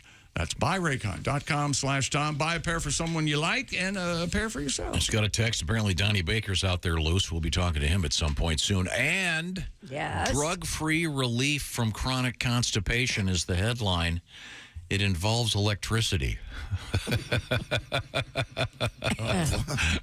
We'll find out what that could be. Hope it's not the electric chair. This is the Bob and Tom Show. Hi, this is Nick Griffin, and you're listening to Bob and Tom 24/7. Yeah, you are, and I'm Mark Allison. Thanks so much for joining us here on the Bob and Tom Show on a Monday, and a special appearance by Donnie Baker coming up tonight at Snappers in Palm Harbor, Florida. That just added to the list, DonnieBaker.com for tickets and information. If you happen to be in the Palm Harbor, Florida area, check out Donnie Baker live at Snappers, a special Monday night appearance. What a great place to take your lady for a Valentine's Day get-together. Donnie Baker at Snappers tonight in Palm Harbor, Florida. DonnieBaker.com for tickets and information. You're listening to Bob and Tom 24/7. Hi, everybody. Christy Lee with your Bob and Tom Entertainment News Update. Rihanna is pregnant with her second child. That pregnancy confirmed after she wrapped up an epic Super Bowl halftime performance. Rihanna's outfit prominently showed off her little belly. She has a 9-month-old son with rapper A$AP Rock. Rihanna spent much of that performance on a platform suspended high above the field. U2 plan to return to the stage later this year in Las Vegas, minus one member of the original quartet. Drummer Larry Mullen is on the injured list, facing surgery due to issues with his neck and elbow.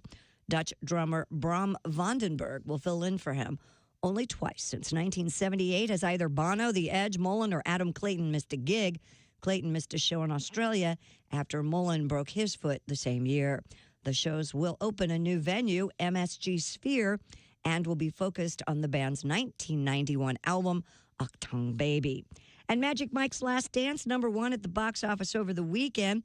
Avatar: The Way of Water, second place. Titanic, re-released for its 25th anniversary, earned enough to slip into #3. 80 for Brady Takes Fourth, followed by Knock at the Cabin. And that's your entertainment news. I'm Christy Lee. More of the Bob and Tom Show coming up. Things you hear on the Bob and Tom Show. Looking to buy a new car, but the looking part is getting old hat? Well, maybe you need to try shopping at Bob Bile Motors. Bob Bile Motors. Hi. Just stop into Bob Bile Motors and I'll show you my take a test drive and I'll also let you see my That's Bob Bile Motors. And hey guys, during Bob Bile's Celebration Bonanza Days, if you buy a car from Bob Bile Motors, I'll not only show you my and my I'll let you in the and after that, you're in the Is that even possible? It is at Bob Bile Motors. Bob Bile Motors. Why the hell shop anywhere else?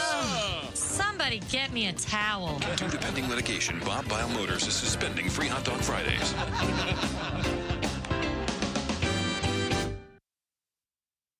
Essential Morning Radio. All day and all night. This is Bob and Tom 24/7. 24/7. It's the most terrifying and talked about movie of the year. Don't miss seeing Paranormal Activity. This sparse, independent film is getting great reviews and will all scare you in the spirit of Blair Witch Project. Hey. What? Excuse me, scary voice guy. Who the hell are you? Hi, I'm Bob Gavoyan. Paranormal Activity? Really? A single camera shot from a bedroom? You won't need to hop off the Paranormal Activity bandwagon and get your ass in line now to see my new movie, Para-Knocker Activity.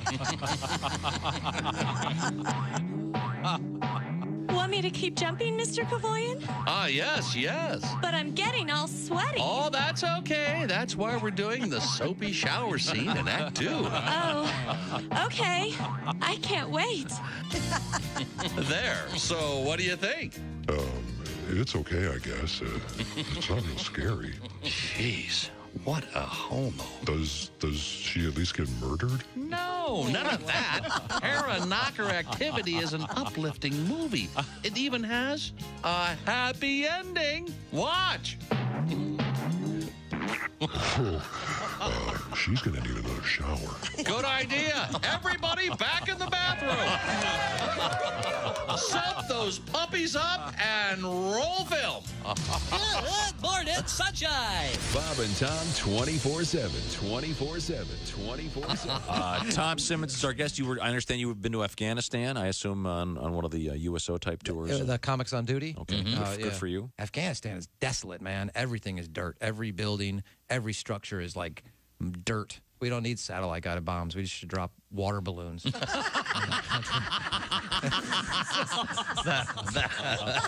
That'll muddy you. Wow. Turn that place into mud and farmland, and it'll be great. Have you run this strategic idea by the people at the Pentagon? Yeah, it'd save us a lot of money. This is positively launching a massive hydro attack. That's what we're going to do. And, all of these fire bombs are merely drawing it out. Are the stars out tonight? I don't care if it's cloudy or bright, 'cause I'm blind. Jeez.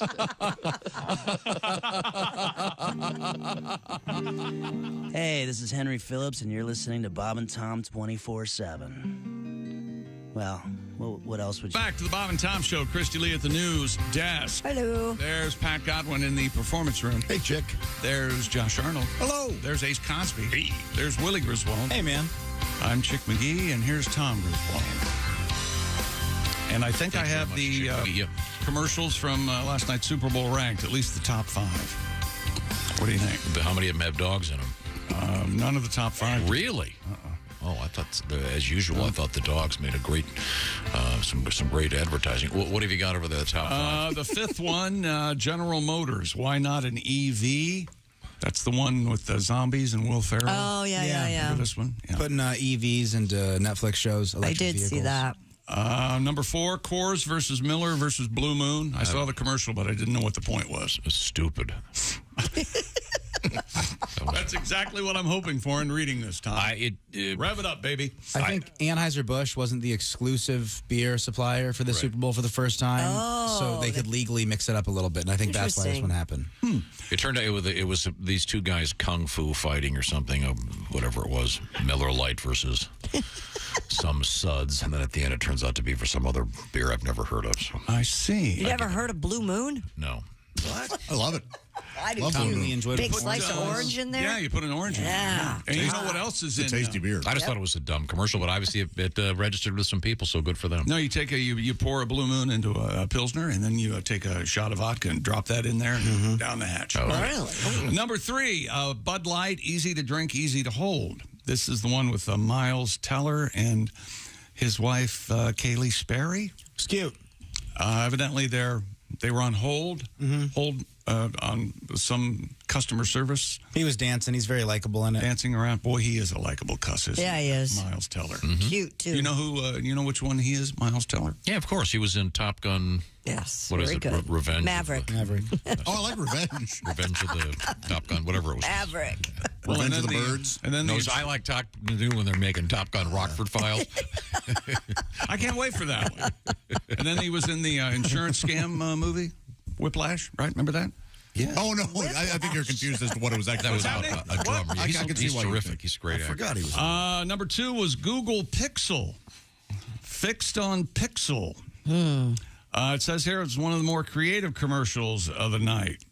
Super Bowl viewers, the plethora of ways that could come in handy undressed a guy at the beach and photo editing that's available on the new Google camera. You can cut people out of photos. For instance, maybe you had to go through a court proceeding with someone and you want them out of your photos. Well, and number 1. Excuse me for 1 second. Were you saying on the radio that in the past your mom removed? Here's the thing. Here's what happened.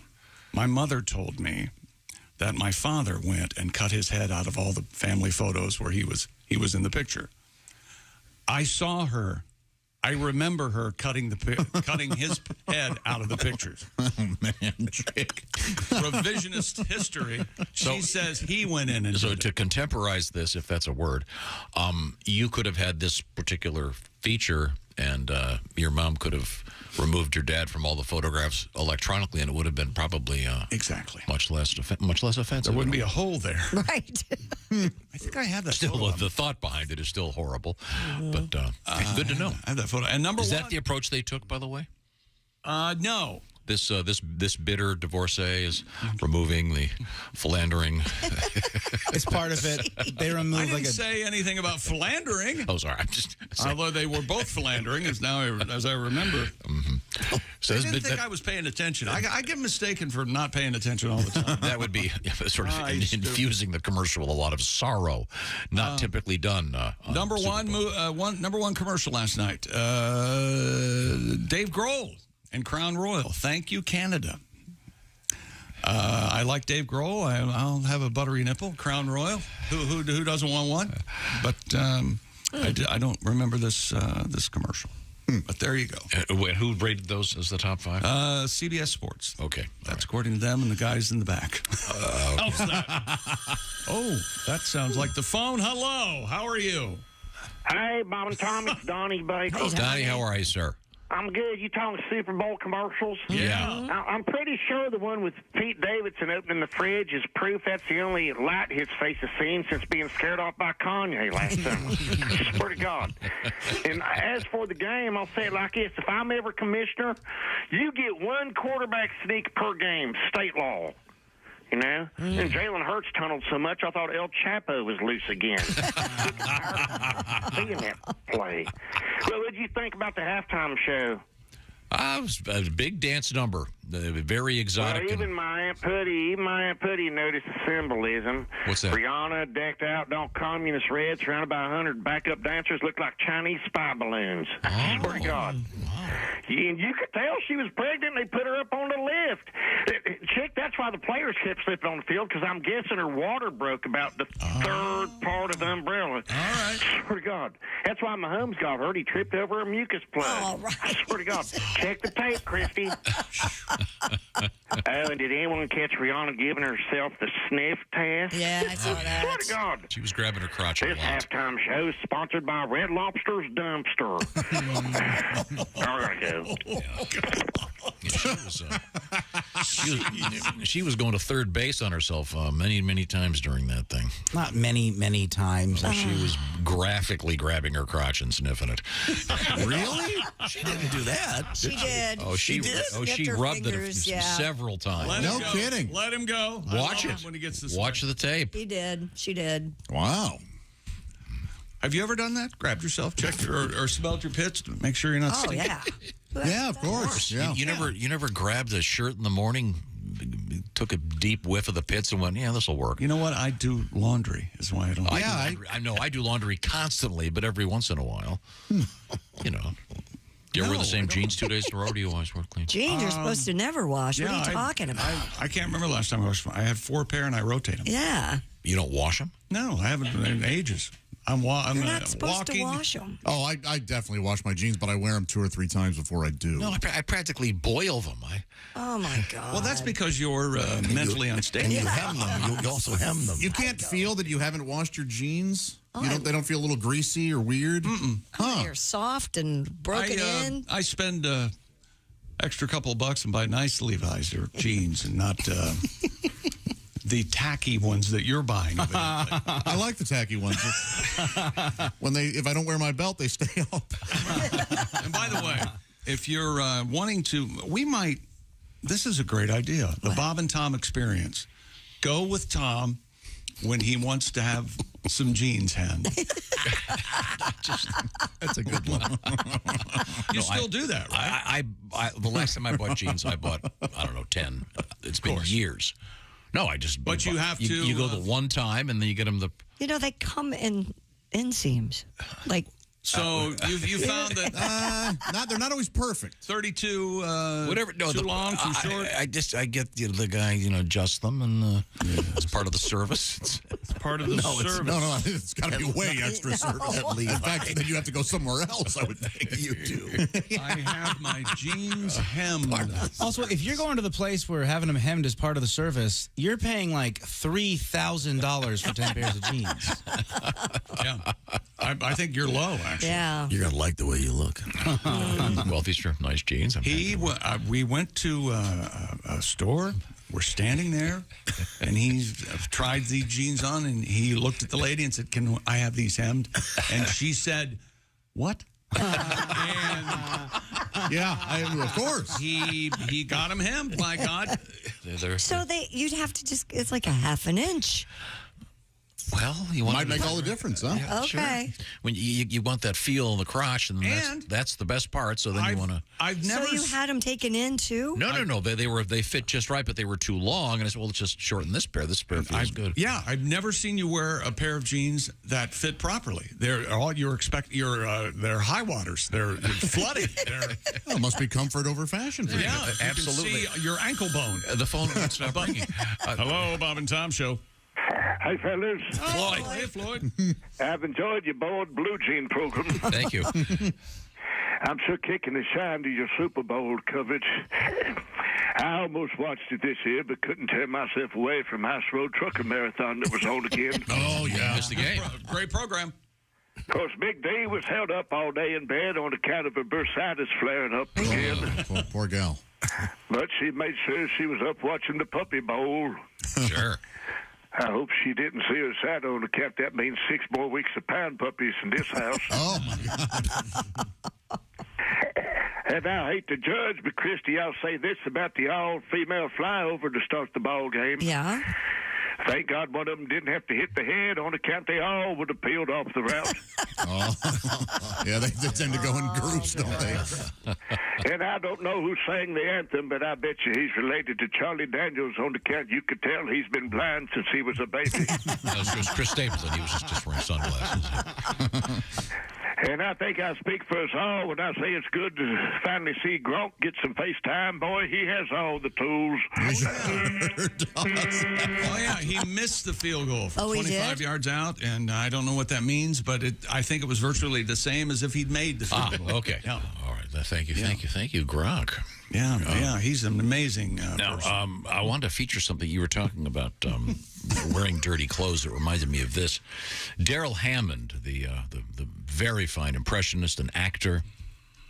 He's got a terrific book out there, the title of which you can't say on the radio, but highly recommended, very serious about Daryl's struggles with his mental health, of all things, but a tremendous talent. He was on Saturday Night Live for years and years and years.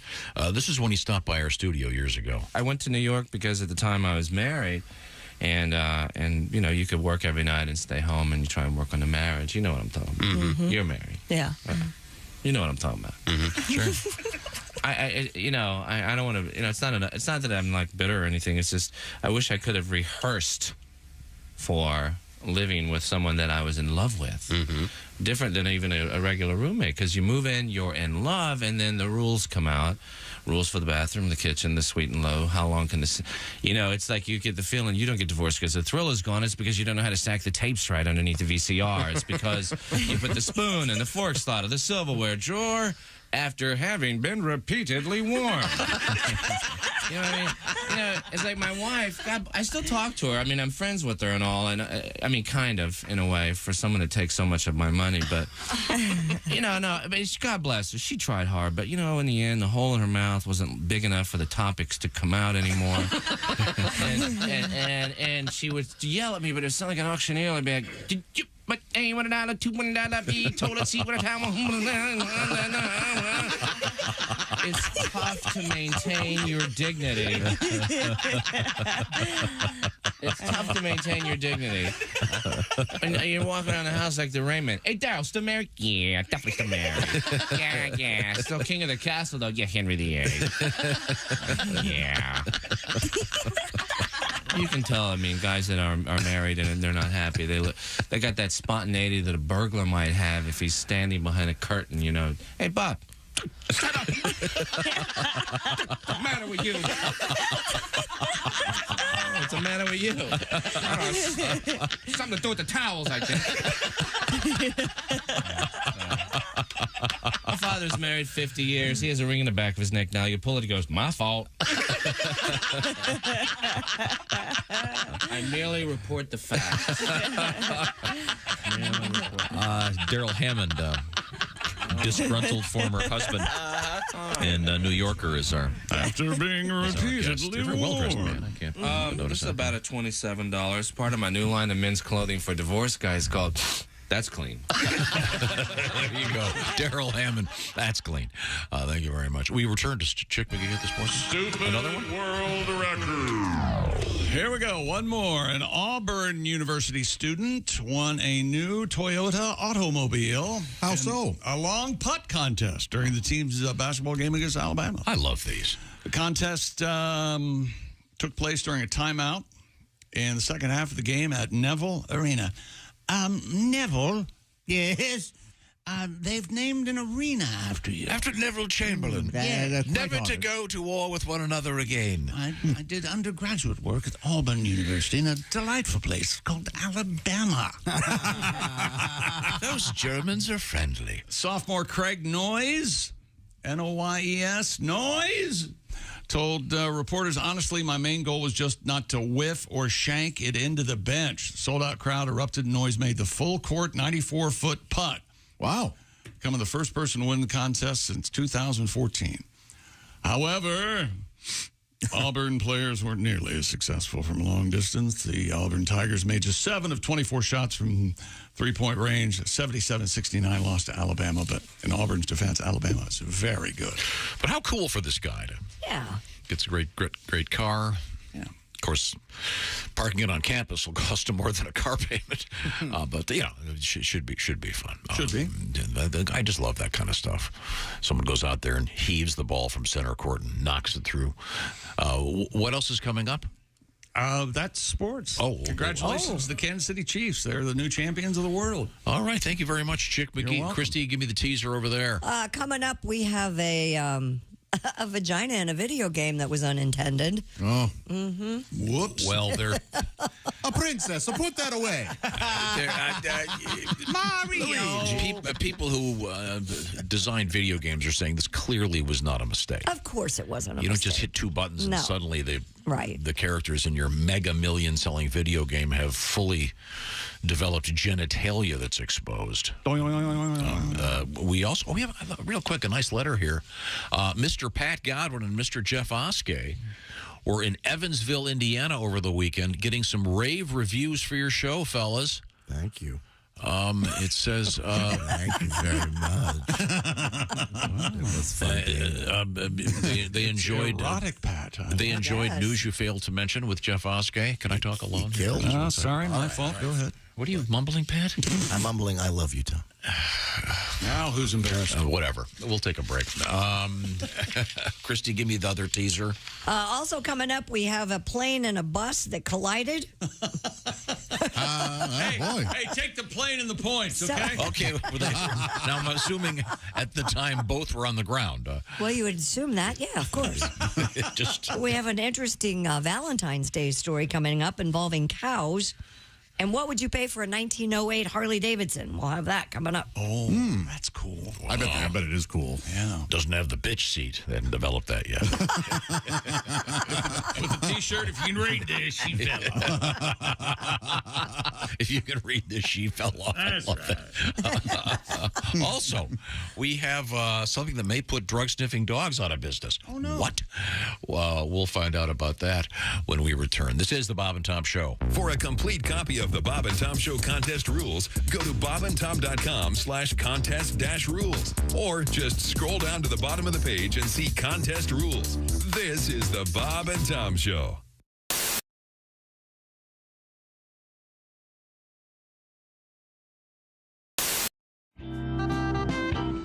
I did go out with a girl a lot younger than me, which was an odd experience. Yeah. A lot younger, early 30s, very early 30s, 22. And yeah, it was a mistake because I thought I'd be the older. Well, for two reasons it was a mistake. One, I thought I'd be the older, experienced man, and I would teach her about love. So I'm very confident. I'm giving her hot talk in her ear. I don't know if you've ever done that, where you're right next to someone's ear and you're kind of like. I'm paraphrasing. Of course, I understand. This is in the transcript. Hey, baby, you like that? Do you like what I'm doing, baby? Yeah, I like it. Oh, well, I bet you do. Yeah, well, I think you're hot. I think you're hot, too. I'm getting turned on by the own girl in my own routine. I'm actually thinking, were you doing both voices then? Voices? Yeah, Bob and I are on the same page. I'm sitting there, you doing both voices while you're whispering in her ear? Yeah. It's like a ventriloquist. Yeah. Yeah, all right. It's just my sock puppet, honey. Just play along. Lonely time. I think you're hot, too. Oh, yeah, do you? Well, I'm going to give it to you. I want you to give it to me, baby. Tell me about what you got down there. Uh-oh. What did you say? Tell me what you got down there. What do you want to know about it? Just tell me all about it. Well, I've had it my whole life. I keep it very clean. I'm fastidious about hygiene. Now tell me what it does. It works well with others. Team player, self-motivated. Well, tell me how big it is. Well, that is an issue of perspective. You can't judge it. You got to go right now? Oh, come on. Hey, see you on Craigslist. Another smooch girl. Dwight Slade is our guest. That was a bad move.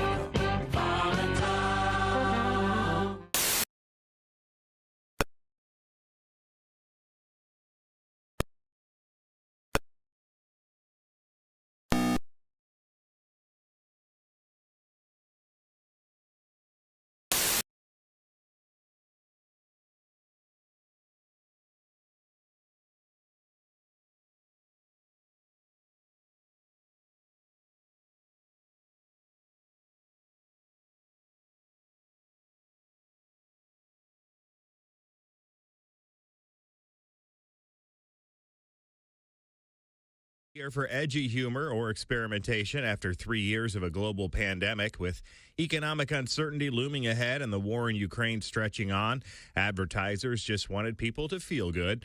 Super Bowl advertisers each year try to reach the more than 100 million people tuning into the broadcast. A pricey proposition, ads can cost as much as $7 million for just 30 seconds. A U.S. fighter jet shot down an unidentified object over Lake Huron Sunday on orders from President Joe Biden, the fourth such downing in 8 days. Pentagon officials believe the latest military strike in an extraordinary chain of events over the U.S. airspace has no peacetime precedent. The head of NORAD and U.S. Northern Command, General Glenn Van Herk, says part of the reason for the repeated shootdowns, a heightened alert following a spy balloon from China that emerged over U.S. airspace in late January. That's a look at things you may have missed on this Monday. More of the Bob and Tom Show coming up. Ladies and gentlemen, Bob and Tom. Right now, my Nance is weaker than everything else, but my Nance and Romo has become hello, friends. Jim Nance, along with the Carr known as Tony Romo. Rev it up, Tony. Oh, Jim. Jim. Jim. Here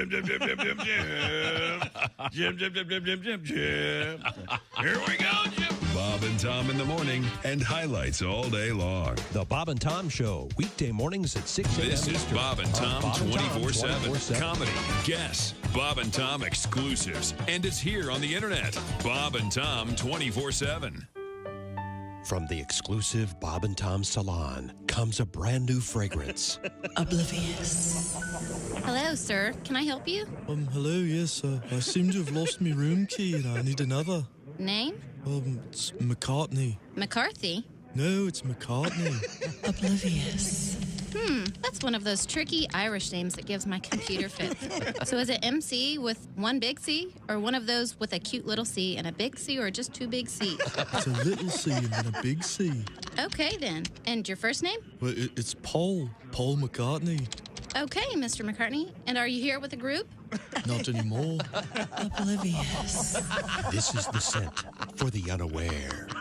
You know, one of the most meaningful things that's happened to me since I've been the president.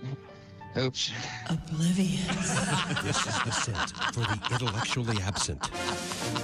Good morning, sports fans. Good morning, Chick. What do you have for us today? Well, I've got nothing. Great. Oblivious. There's an old saying in Tennessee, I know it's in Texas, probably in Tennessee, that says, "Fool me once, shame on you." If fool me, we can't get fooled again. Oblivious. Oblivious perfume is available at fine retail outlets everywhere. In fact, it's probably right in front of you and you didn't even notice. Oblivious. You know, it'll take time to restore chaos, but we will. Oblivious. Hi, fellas. This is Floyd Tucker, the over-the-road trucker. You're listening to Bob and Tom 24/7, of course. We don't know anything about you, Christian. Are you a married guy, single guy? I am married. I got married this past August. I am one of those lucky men. I'm one of those at-first-sight situations. I met my wife. I looked at her and I said, oh, my God, this is the woman I want to spend the next 4 to 7 years with. Wow. Wow, that's huge. That is Your expectations. That is an exciting time, isn't it, Christian? Isn't it sweet? Yes, Isn't it is. That is lovely. How's it going? You know, it's not bad. She travels with me a lot, you know, not as often as I like. I love traveling with my wife because every time we go away together, we play this really fun game. It's called, How Is This My Fault? You could be a winner. Tom said log. Welcome back to the Bob and Tom Show. Christy Lee at the news desk. Hello.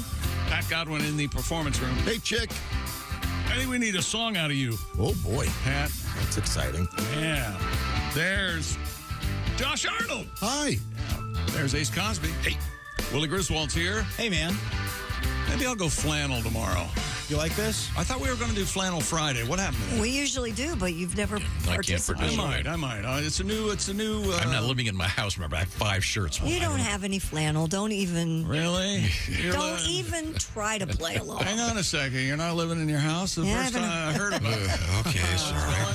You're trying to make me do stuff. By the Are way, you going to see next year's Super Bowl there, too? What now? I didn't hear what you said. I said, are you going to see next year's Super Bowl in that house you're not living in?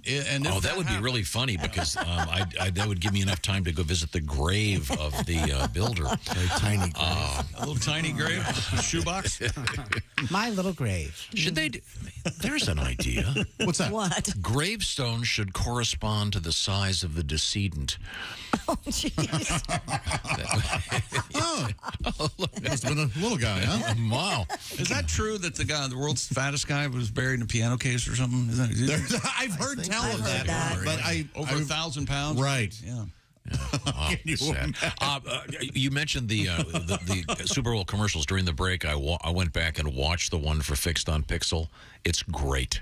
Oh, the Google phone? Yeah. It's very, very funny about fixing photographs. Yeah, and you can bring them into focus. If they're fuzzy, it puts it in focus for you. It's nuts what they can do with these computers, Willie. Man, apparently this is technology that everyone should be enjoying. Turns out those nerds can offer cool stuff sometimes. You're right. Yeah. Well, that actually leads to this story about the brilliant computer people and designers that make video games. Yeah. And what happened with one of the most famous video games out there. Christy, do you have that? Yeah, video game developers got the internet's attention after adding realistic female genitals in an update to The Witcher 3. The Witcher 3 is an action role-playing game, in case you're not informed about it. It takes place on a fictional fantasy world based on Slavic mythology. It's a Netflix series, Henry Cavill, right?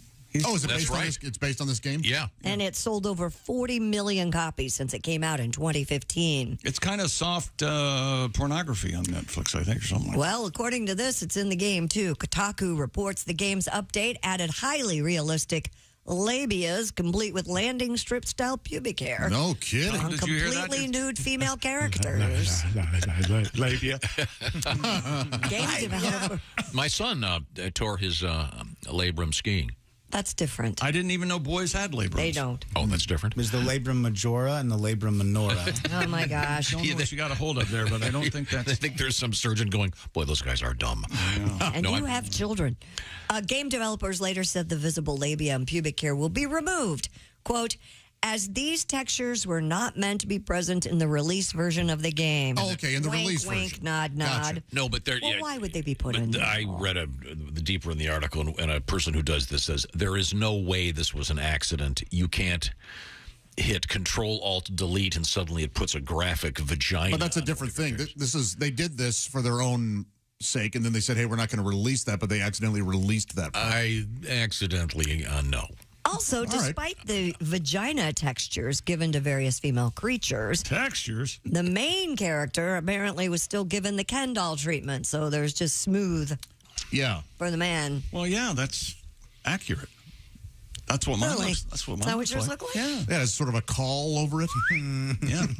Smooth as a baby's bottom. Boy. This would be I wonder, would it be possible for hackers to go in and erotically change virtually every video game? I don't know. Are we going to get a Ms. Pac-Man who... See the jugs on Ms. Pac-Man? Oh, like Ms. Crackman. Oh, yeah. She's not swallowing. What cartoon characters would you like to see go at it? What? Go at it? Yeah. Well, as you know from our discussion with Dr. June Reinish in the early days of pornography, that was one of the big things. They would take the contemporary daily comics like Blondie, et cetera, and they would have them in pornographic situations. Another true story. When I was, I'm going to say, somewhere between 9 and 11, somewhere in there, I saw a small comic book. Yeah? It was Charlie Brown and Lucy. Oh. Going at it? Oh, yeah. Yeah, that was a real common thing. Did she also charge a nickel for that? I think so. I was intrigued. And she'd pull it away when you tried to. I was intrigued by the written on the page sound effects, the splurt. Like a Mad Magazine. Yeah, like a Don Martin thing. Yeah. They Don Martin. So Josh, your contention is that the people that do this, and I'm guessing in this case guys, added the genitalia to the characters just for their own amusement. Yeah. And then it wasn't meant to be part of a release. Or they did it saying, hey, why don't we just put out a warning and we'll have sort of an R-rated one. And they went, no, we're not going to release that. So they did it for a reason. But they didn't mean there's a chance they didn't mean to let that one out. So I am impressed that some of these game designers have seen a vagina, that they knew how to depict it. And All right. that says at least something. Remember, or maybe that's the only one they've seen is in the game. Funny, but you'd be shocked at how many female gamers there are. Oh no, I wouldn't. Ton. Yeah. Yeah. Remember wasn't Aladdin? Was it the home video when they released it? It had sex in the skies. That's Lion King. The Lion King? Okay, something, yeah. And then in the poster for The Little Mermaid, there was a big phallus in the back. Oh, yeah, a big dork right back there, yeah. In fact, that guy got fired. He did? Yeah. Well, I'm sure that it's an American hero. I imagine that it's incredibly difficult to do these graphics in a video game, and they get bored. And sure. Well, you have to learn to, you got to draw. That's the thing. Can't they just tip or gore these games and put, R-rated for explicit nudity? Don't they do that already? They do that already, don't they? Yeah. Weren't you carded for a video game, Tom? Oh, I was carded for a video game just a few years ago. Yeah. I think it's rated M. You have to be 17 to buy it. M for mature. Okay. See, M for mature, I can't buy any of those. yeah. What's 17 got to do with it? 65, they won't let me have one. You're a child. Get out of my store. Yeah, Mr. McGee, if you look at this clip of you on the show on May 6th, 2023, you play a fart sound for 3.5 minutes. Get out of our store. Sir, I don't know who you've got me confused with. I can tell you. All right. I have an email here for you, Tommy. Go ahead. Claire, a girl. I love her earrings. She says, yeah, they do a good job, don't they? Tom is indeed correct. You do climb up the inside center of a wind turbine and work on the inside part. You may also have to go on the top to do additional work, though, but there is a beautiful view up there. Oh, I bet. Yeah, we got a letter from a guy that works on those things. Yes, so does she. And I referred to them as windmills. Obviously, they're not. Maybe every once in a while. Kind of are. Maybe every once in a while, one of them may be grinding some, seeds corn down there. I don't know, but yeah, they're amazing. I just thought, I assume you have to go up there to do some maintenance occasionally.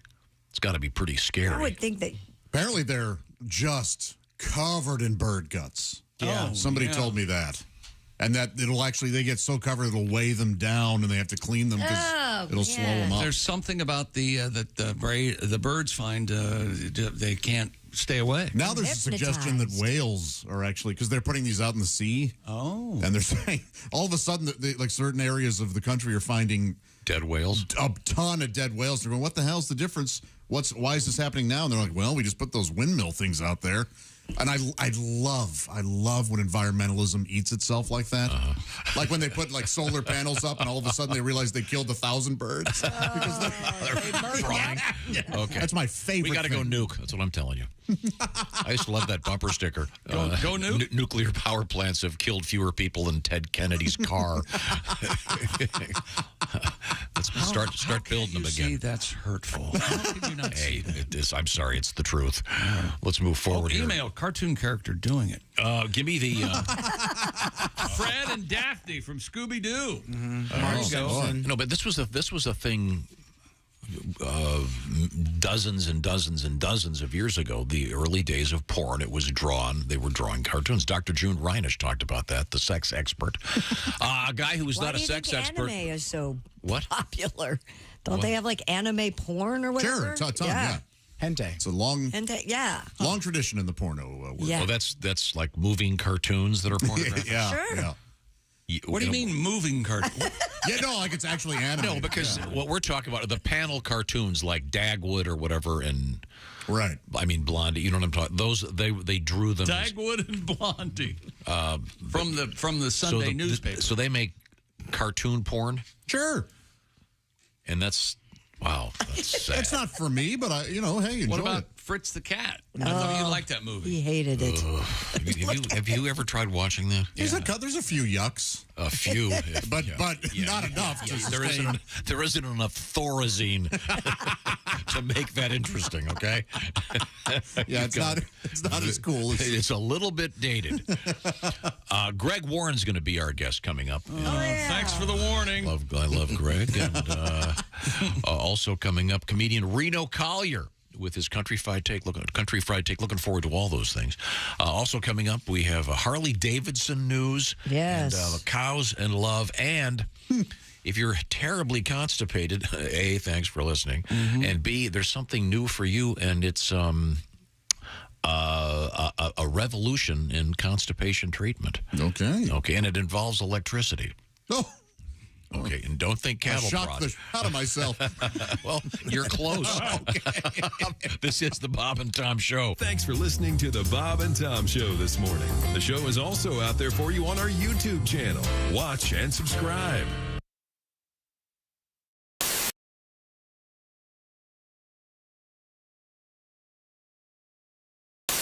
Oh, yeah. The sound of the band. Here come the Mummies. Dirty minds think alike. We got our heads in the gutter and our fingers in the pie. Dirty minds think alike. We got our heads in the gutter and our fingers in the pie. Looking at you from a distance, you seem so sweet and innocent. I can spot the bad girls a mile away. It takes one to know one. It's true, we're two, we think alike. Never fighting off temptation. Take advantage of this nasty situation. Dirty minds think alike. We got our heads in the gutter and our fingers in the pie. Here we go.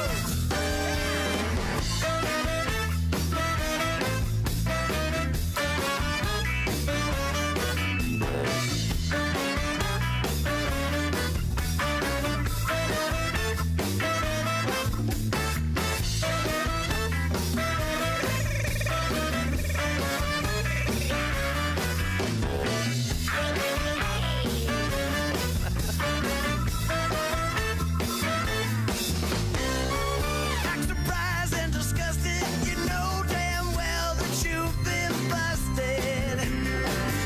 I can see the naughtiness in your eyes. See it in your eyes. If you wanna come and grab it, life's too short for playing games.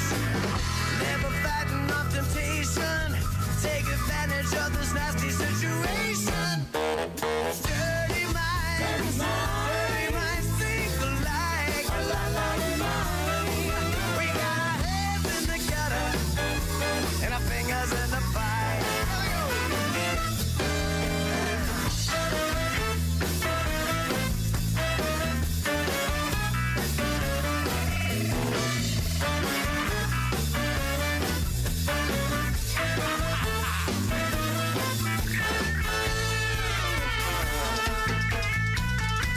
Bobby, Tommy, y'all so dirty. You know we love it dirty.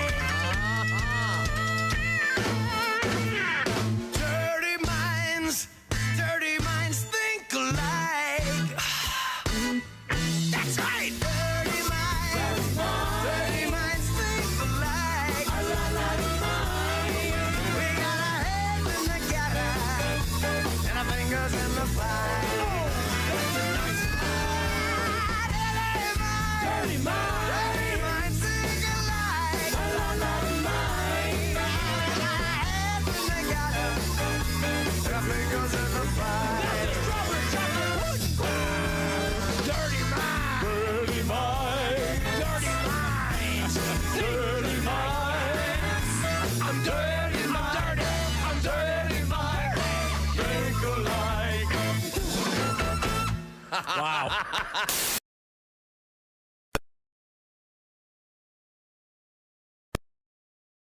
Her home, the bird, an emu, which is the second tallest bird on Earth, and a very close relative to the ostrich, apparently got loose Thursday night in East Bridgewater and led police on a chase through Brockton. The emu, named Mallory, was back in her pen shortly thereafter. And that's your news. I'm Christy Lee. More of the Bob and Tom Show on the way. Hey, man, it's Donnie Baker. And the fact remains there's nothing better than being a VIP. And I don't mean like his dudes on Pervert Rabbit Xanadu's. I'm talking about a Bob and Tom VIP. Best thing, you'll never miss another minute of the show. I swear to God. You can hear the show here in the morning, and then because you're a Bob and Tom VIP, you'll get the podcast of the entire show, a 12-month library of podcasts, hundreds of Bob and Tom comedy tapes, and a 60-day video archive of the show. Bob and Tom VIP. You have to get it. It's state law. Bob and Tom, 24/7. Comedy via your computer. Bob and Tom 24/7. This is Bob and Tom, 24/7. Time now for Bob and Tom Super Bowl Trivia. The game of football we are familiar with today has changed somewhat from the original version invented in the mid-19th century. With roots in rugby and soccer, the game used an odd egg-shaped ball made from a pig's bladder. Several Ivy League colleges had teams that competed, and eventually professional clubs were formed. In one of the most violent and famous games in history, the Redskins soundly defeated the Cowboys on the field at Little Bighorn Stadium in Montana. The quarterback, George Costa, was not available for comment after the game. This has been Bob and Tom Super Bowl Trivia. Hi, this is Bobcat Goldthwait, and you're listening to Bob and Tom 24/7. Eyebrow dandruff, that's disgusting. Is that a thing? I'm not proud of it. Why would you bring that up on the air? I didn't. It was Christy did. It was said in confidence off the air. Yeah. Don't ever say eyebrow dandruff in front of a potential lover. No. Hey, look, ladies, if I'm on top, you might get sprinkled on. Well, Let it snow. If you're on top, I'll just let everybody else finish that. Oh, I see. If you're on top, you got about eight seconds to live. Is that it? I wouldn't say 8. If you're on top, Godspeed to your ribs, ladies. Is that what we're getting at? Hey, don't say we didn't warn you. There's laughter ahead. You guys want to grab lunch? We can't go anymore. Holy That's cow. a good day's work, everybody. This is Hey, welcome back to the Bob and Tom Show. Christy Lee, back from vacation. She's at the news desk Rested and ready to go. with her doily shoulders. Yep. Didn't you say that, Tom? That looks like your Aunt Marg's pillows, yeah. Pillows?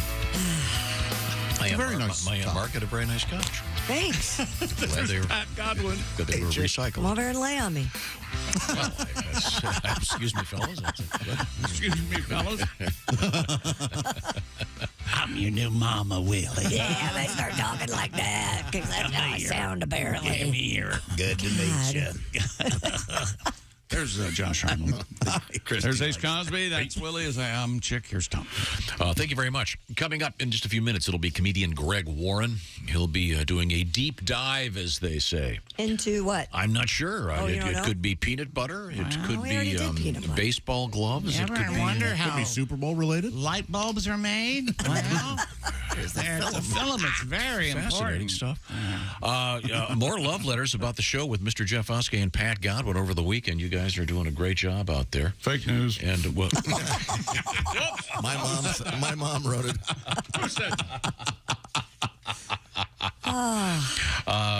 Coming up, Mr. Godwin will be at the Big Brothers Big Sisters fundraiser in Lancaster, Ohio, Saturday, February 25th. Oh, nice. That's going to be great. Yeah. And Willie G will be Friday, March 10th at the Brown County Playhouse in Nashville, Indiana. With me? With Mr. Godwin? Yeah. Well, I'll pencil that in over here. Thank you Put it in pen.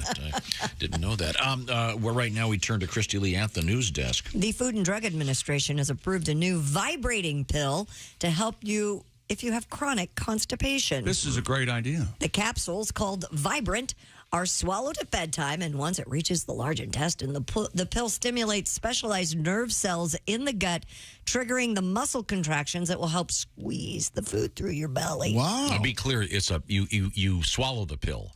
Yeah. What did you think I said? Well, I mean, I think one might make the assumption that you think it's a suppository. No, I'm trying to be clear here. Called Vibrant, swallowed at bedtime. Oh, I believe I said that. Well, I just wanted to clarify. Okay. If you want to know what it would be like, I have a question. If you ever shoved your cell phone up your ass, Are these and pills? set it on vibrate? Are these pills? They're pills, right? Yes. Are they orally? Yeah. Yes. All right. Okay. The pills are then passed through a movement and flushed away. Okay. Dun dun dun dun. You can't reuse them? No. It's called One and Localax. It'll shake the crap right out of you, literally. Don't you, when you hear movement, don't you in your brain go dun dun dun dun dun dun dun dun movement? No. So this it's an interesting idea. So that involves some kind of electrical impulse, then. Well, I don't know. I would think, right? I don't. The pill starts vibrating. I assume it has to be some kind of little tiny. Maybe there are jumping beans in it. Remember those? Yeah, why not just eat a handful of jumping beans? Oh, Mexican jumping beans. Christy's in there? right. That's how I got my turds dancing. What about Mexican food? That'll clean you out, right? Boy, can you imagine? I've never been terribly constipated, so I don't know. It's got to be awful. It is awful. But if you go, hey, I'm going to eat a bunch of Mexican, and it doesn't work, it just gets piled on, that's got to be a nightmare. Called death. Yeah. What are Mexican? Well, my duodenum burst. What are Mexican jumping beans anyway? Yeah, what's in there? That's what I was going to say. These days, probably fentanyl. Isn't it something like it? Isn't it an insect of some kind? They are seed pods that have been inhabited by the larva of a small moth. Yeah, that's what makes them move. That sounds healthy to eat. They are fun to play with. They are native to Mexico. The bean is usually tan to brown. They are from the shrub Sebastiana pavionia, also referred to as a jumping bean. They're not related to actual beans. Okay. Well, so the idea of this pill is. It must have some kind of electrical impulse that makes it vibrate, then. Well, for the purpose of this, yes, I'll agree with you. What else would it be? I don't know, Tom. I'm not a... I mean, do you have to plug it into a computer and you have to have the right kind of cord? Hey, I got to charge up my... What's it called? Vibrant. My Vibrant. Now, this is to be taken orally, right? Yeah. Okay. Swallowed. All right. Now, if you want to do it from the back, you can just get a Black & Decker drill and swab that drill bit with some cotton. God. You know someone's going to use this for sex stuff. What? The pill? You think so? Let's go ahead and insert it? Oh, yeah, I'm sure. What is wrong You know with what? you? They're going to put it in the pee hole. I bet they do. I bet somebody does try to. Yes. It's called sounding. Yes. Isn't that something? Yikes. Didn't somebody try to put a phone jack in there? Yes. Oh, yeah, we've had that many chopsticks. Another wiener. You could be you could be out you're at a public event and you hear this sound and well either the guy next to us is taking those colon vibrating pills or his phone is ringing. I'm not sure. Sir, they asked you to turn your phone off. It's not my phone. It's no, don't worry. My large intestine. Sonora, Mexico is the jumping bean capital. Okay. Thank you, Greg. We'll do a deep dive on Mexican jumping beans. Call Greg. Tell him he doesn't need to call in. Christy, what have you got I don't over want there? to steal his thunder. Well, speaking of drugs in a different way, Chinese officials are now using drug-detecting squirrels to sniff out narcotics. Cute. Are they? The police dog brigade in Sichuan district successfully trained 6 drug-detecting squirrels that will soon go to work alongside police. Yes, sir. Ready for duty, sir. Yan Chen, the lead trainer of the Sichuan Police Dog Brigade, told journalists he and his team managed to train the 6 squirrels using internally developed technology and training methods. Knock, knock. Boy, that doesn't sound horrifying. Who's there? Sichuan. Sichuan who? Sichuan thing leads to another. Yeah. The rodents reportedly trained to scratch at the place where they detected drugs. Well, that'll keep you from my ass. Get this squirrel away from my ass. If once smugglers hear about this, they're no. I'm not going to use the keister purse. I don't want to have a squirrel scratching my anus off. He wants your nuts. Oh, what a world we live in. It's okay if they replace the drug dogs with these, but it's really important to me that they wear tiny little police hats. Yeah. That's integral to this whole process. I hope that's They got a little hat and their ears poke right out of the little hat. Maybe some could wear a bobby hat, so there's a little strap around the chin. You can have different cop hats. Isn't that Rescue Rangers? Is that on Netflix? They're like Chip and Dale. They're not squirrels, but they're some sort of vermin. Chipmunk? Yeah, and they have Indiana Jones hats on, right? Yes. Yeah, they did. Rescue Ranger. Remember this, Tom? Yeah, but this is real. These are real squirrels. Well, wait a minute. Hold it. Are you kidding me? what is the life expectancy of a squirrel? Isn't that a lot of time Well, and in this effort? neighborhood, not much, I know, because right? they are not really good at avoiding tires. And in the drug trade, it's very low. Yeah, I would think There are that. little squirrel heads. Hang on. I got to get out of on Sonora, bikes. Mexico here. I'll be right with you. It's all fun and games. You get a squirrel all methed out. You think they're insane now. Left, right. Oh, where am I going? They don't really know how to cross the street very well. No, they don't.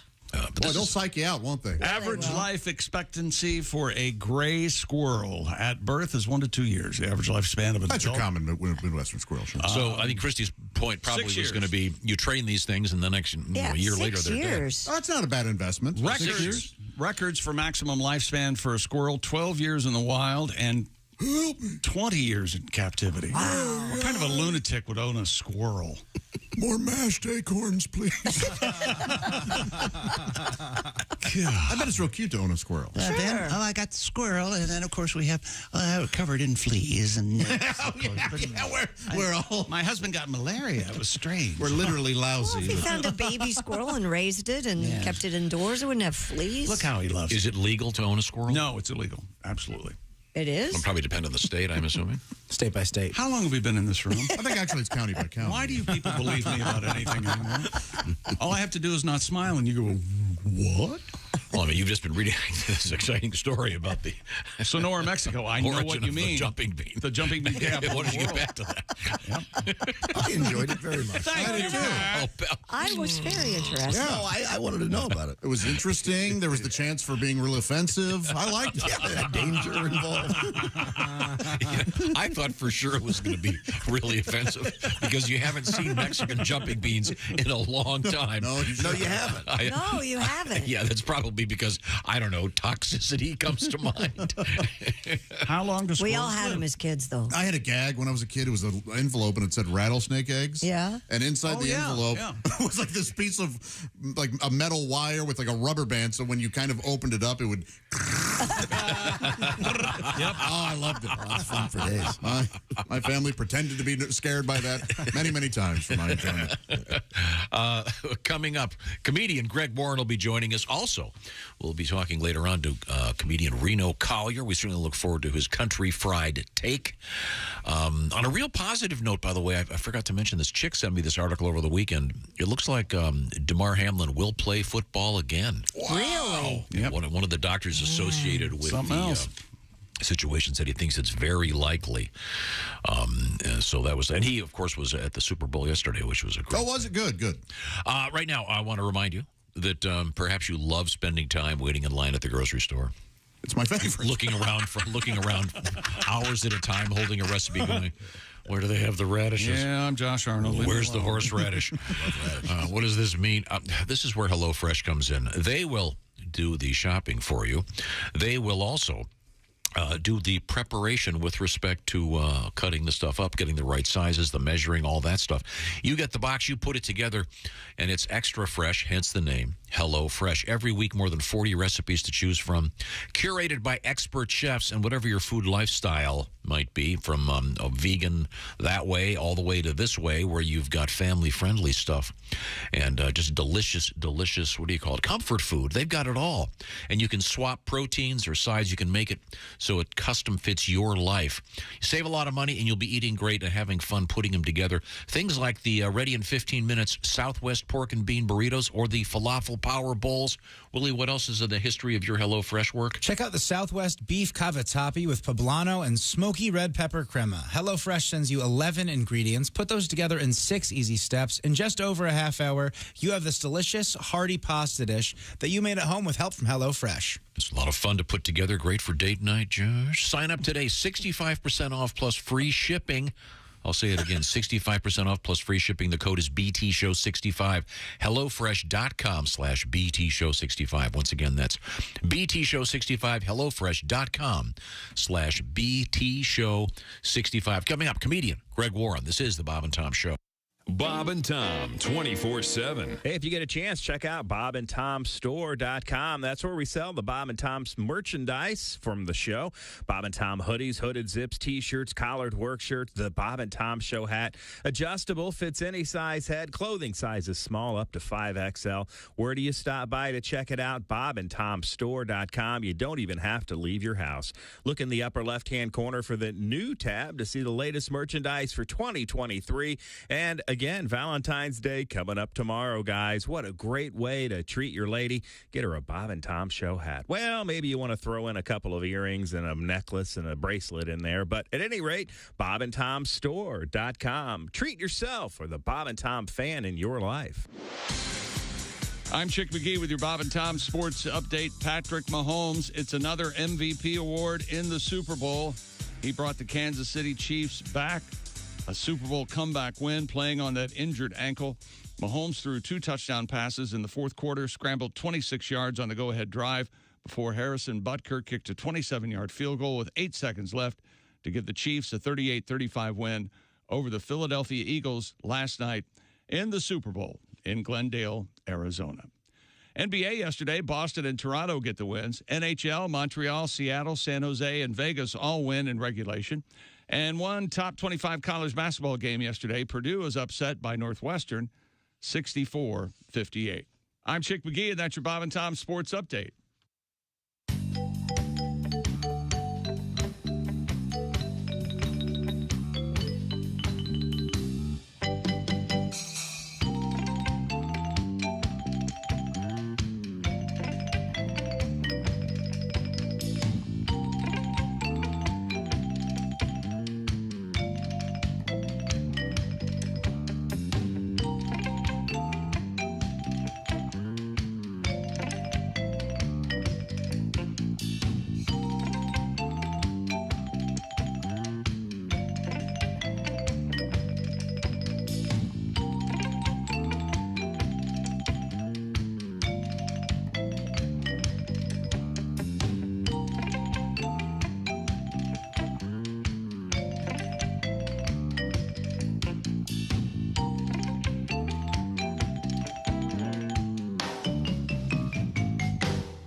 Spanning the globe to bring you the constant variety of curvy cleavage on display.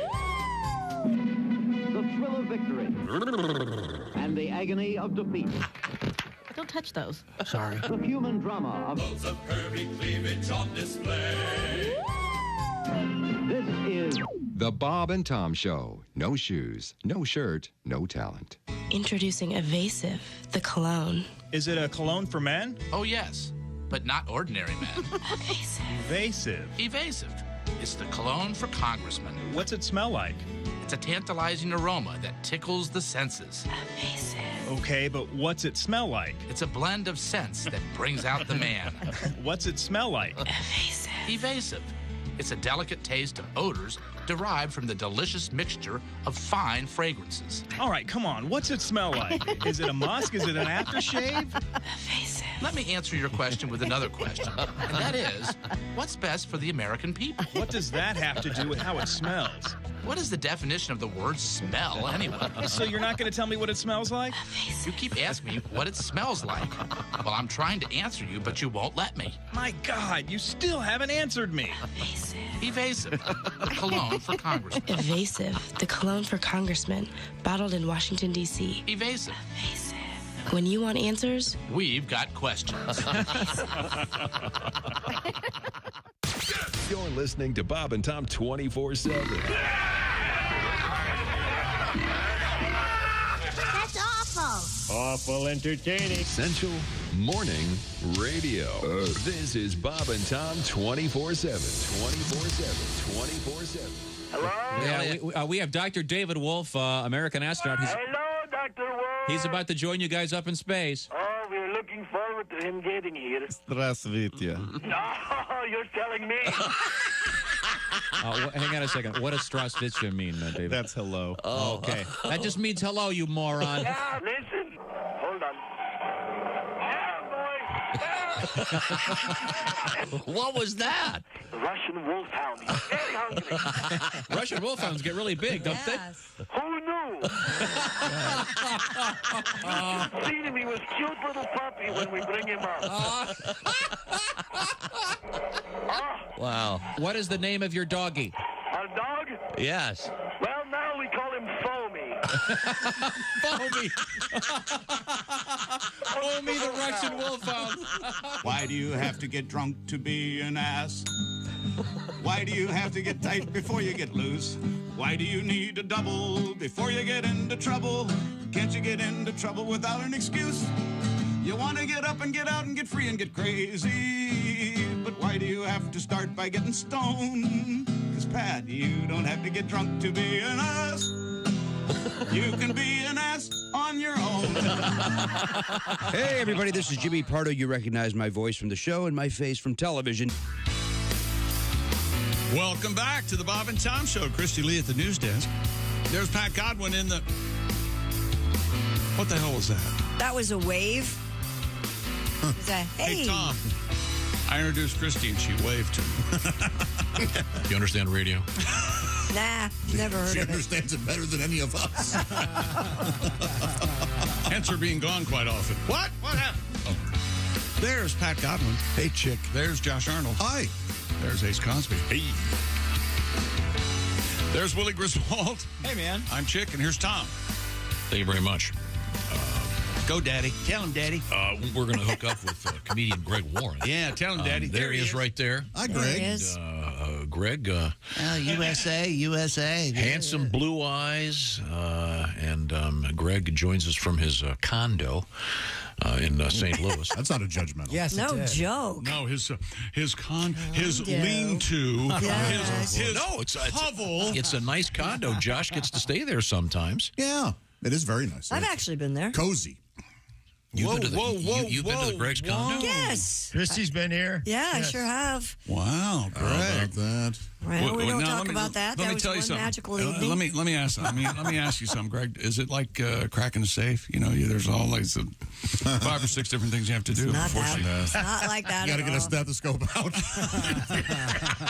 Wow. Did you do what Christy Are you even close? Did you do what Greg and I do when I'm over there? No, I Eat don't know. Fritos and watch Blue Bloods? No.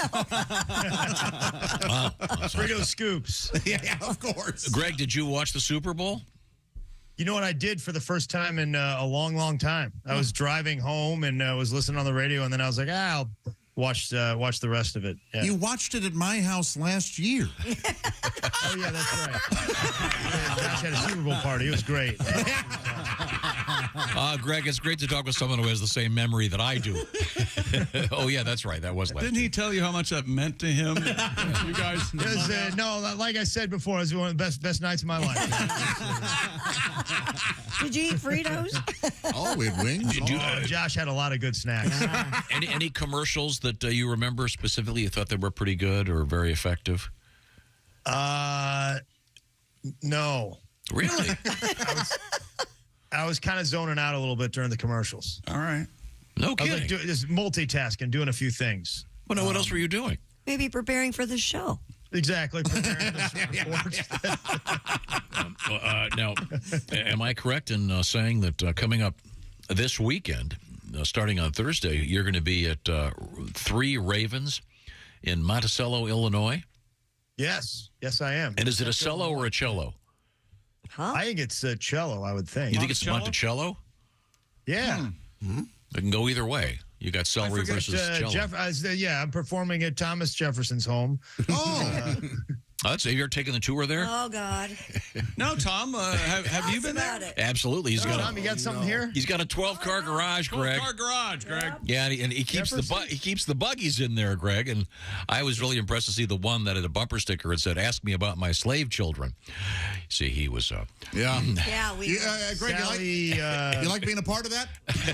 Well, history. I feel like I got sucked in on that one, Josh. Speaking of being uncomfortable, Greg, Josh was telling us at great length, without you knowing about it, that you get uncomfortable when talking about meeting a lady or being with a woman. Or yeah, he doesn't like to hear about my sexual exploits. Yeah. Usually tells me to shut up. Quite specific. With being a freak or whatever. Josh, give me the list of people that really enjoy hearing about your sexual exploits. I can't get enough. That chick McGee. Yeah, I do. Pat Godwin. Willie will often high five me. I mean, every Monday he walks in here, Willie, smell my finger. It's the time of my life. Well, except that's exactly what I'm talking about.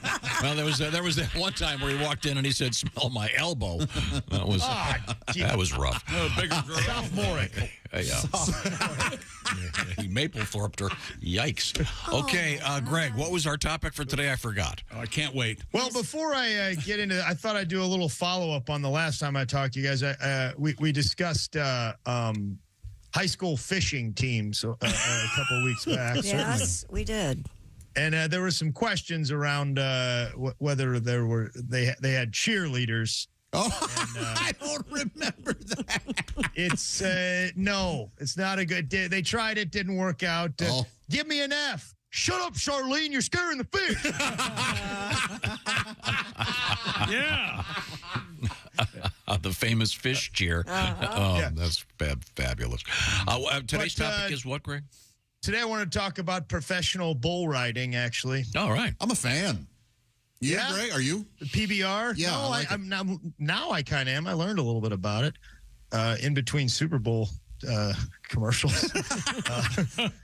It used to be called Jaripio down in Mexico. Huh. That's where it started. And originally bull riding was you ride the bull until it dies. Oh my. Which is pretty, wow. That seems it's a nice thing though, because when the PETA people come complaining about PBR, they're like, listen, yes, there's some problems, but we have come a long way. Yeah, from dying. You want us to 11 go back seconds. to Jaripo? But I mean, Christy makes a good point. What is it, 7 seconds at a time till they die? Eight is it 8? Yeah, you have to stay on for 8. That's a long day. Yeah. Yeah. Would they hurt the bulls before? Well, they would. Oh, I see what you're saying. Like when they were riding them, would they make sure they died? Yeah, is that? Yeah, they had to die. Yeah. But I mean, is it like bullfighting where the guys walk out with the spears and start? Yeah, the bull's already stabbed when he comes into the ring. Yeah, they give him. I don't think so, guys. They just rode him to death. Well, we're here at hour 6. Our writer is complaining that he no longer has any genitalia. Sometimes the riders die first. Well, he's been jostled to death. Well, I told you where it was a true Mexican standoff, Josh. Yeah, man, oh man. Hey, by the way, Greg, can I make a request for next week's report? Sure, man. Mexican jumping beans. Oh, yeah. You got it, buddy. You know, evidently, Sonora, Mexico, is the Mexican jumping bean capital of the world. Did you know that? That's some sort of larva. That's what we're going to talk about next week. Okay. Thank you for You're that. welcome. You're welcome. Is President's Day next week? Yeah, so what? He's got to do something presidential next week. He can't do Mexican jumping beans. What's not presidential about Mexican jumping beans? Exactly right. Calvin Coolidge had a vast array of Mexican jumping beans. A wild collection. Yeah, Truman. Some people have them. Biden's going to make it the national jumping bean of the United States of America. Oh, good. Thanks, Obama. The first means nothing. Well, we're out the there. first formal rodeo was in Deer Trail, Colorado. Well, they wear tuxedos? 1869. Very formal. Yeah, the Bulls wore formal tuxedos, Josh. Hard to get them cummerbunds on. Yeah. They didn't really organize. How do you think they hiked them up? Because isn't that how they... Never mind. I didn't get it, Christy. It's okay. cummerbund. You have to wrap it around the bull. They have to hike up their balls to get them to jump. Hey, what's going on? No, hang on. No. Ladies and gentlemen, it's a new feature, Plain Speaking Christy. Christy's taking a page out of the Josh Arnold book of comedy. If they ain't laughing, say balls. Rule 1. Rule 2. Josh, I've seen you lead with balls before. And they're dirty. Yeah, they're big and dirty like potatoes.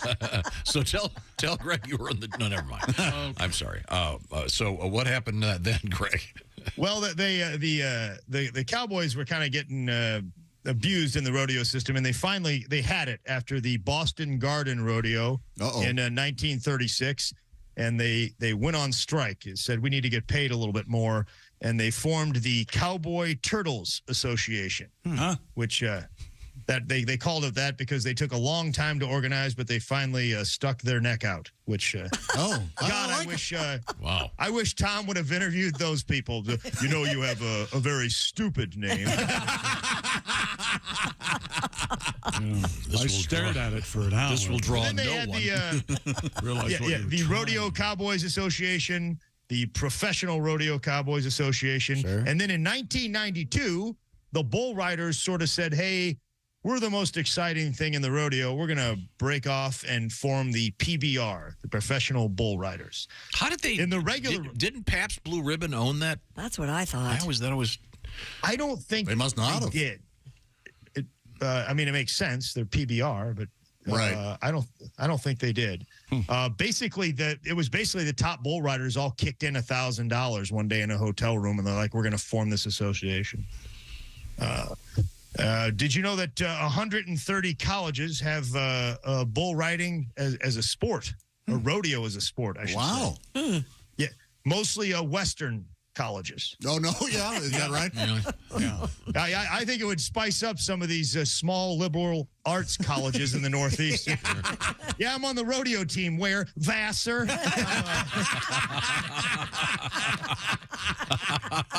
We're playing Sarah Lawrence next week, and we're heading up to Dartmouth. Wow, that's interesting.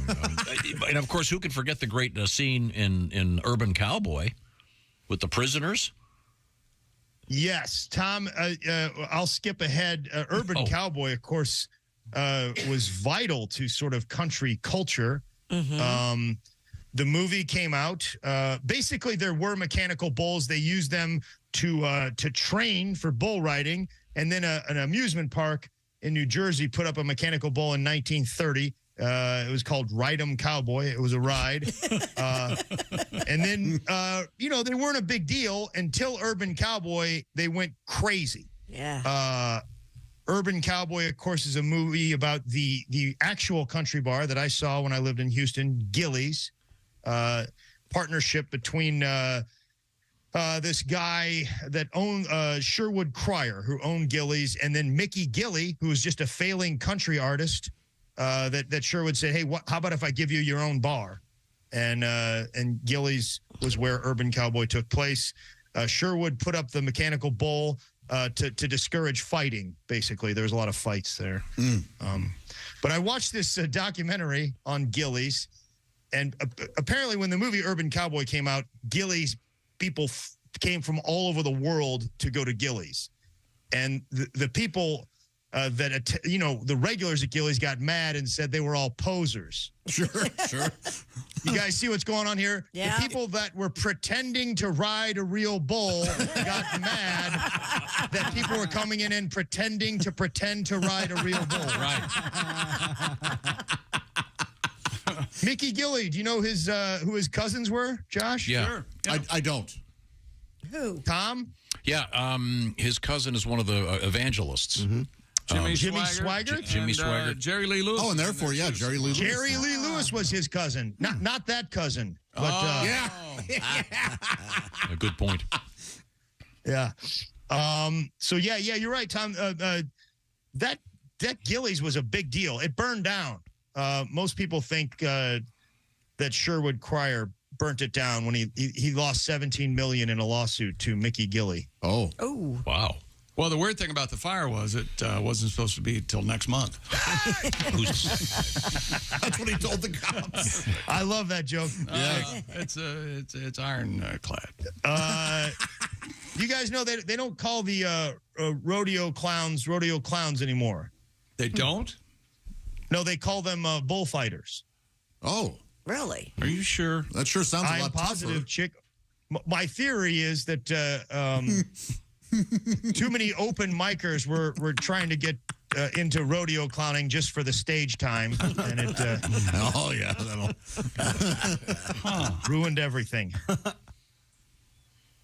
Sorry.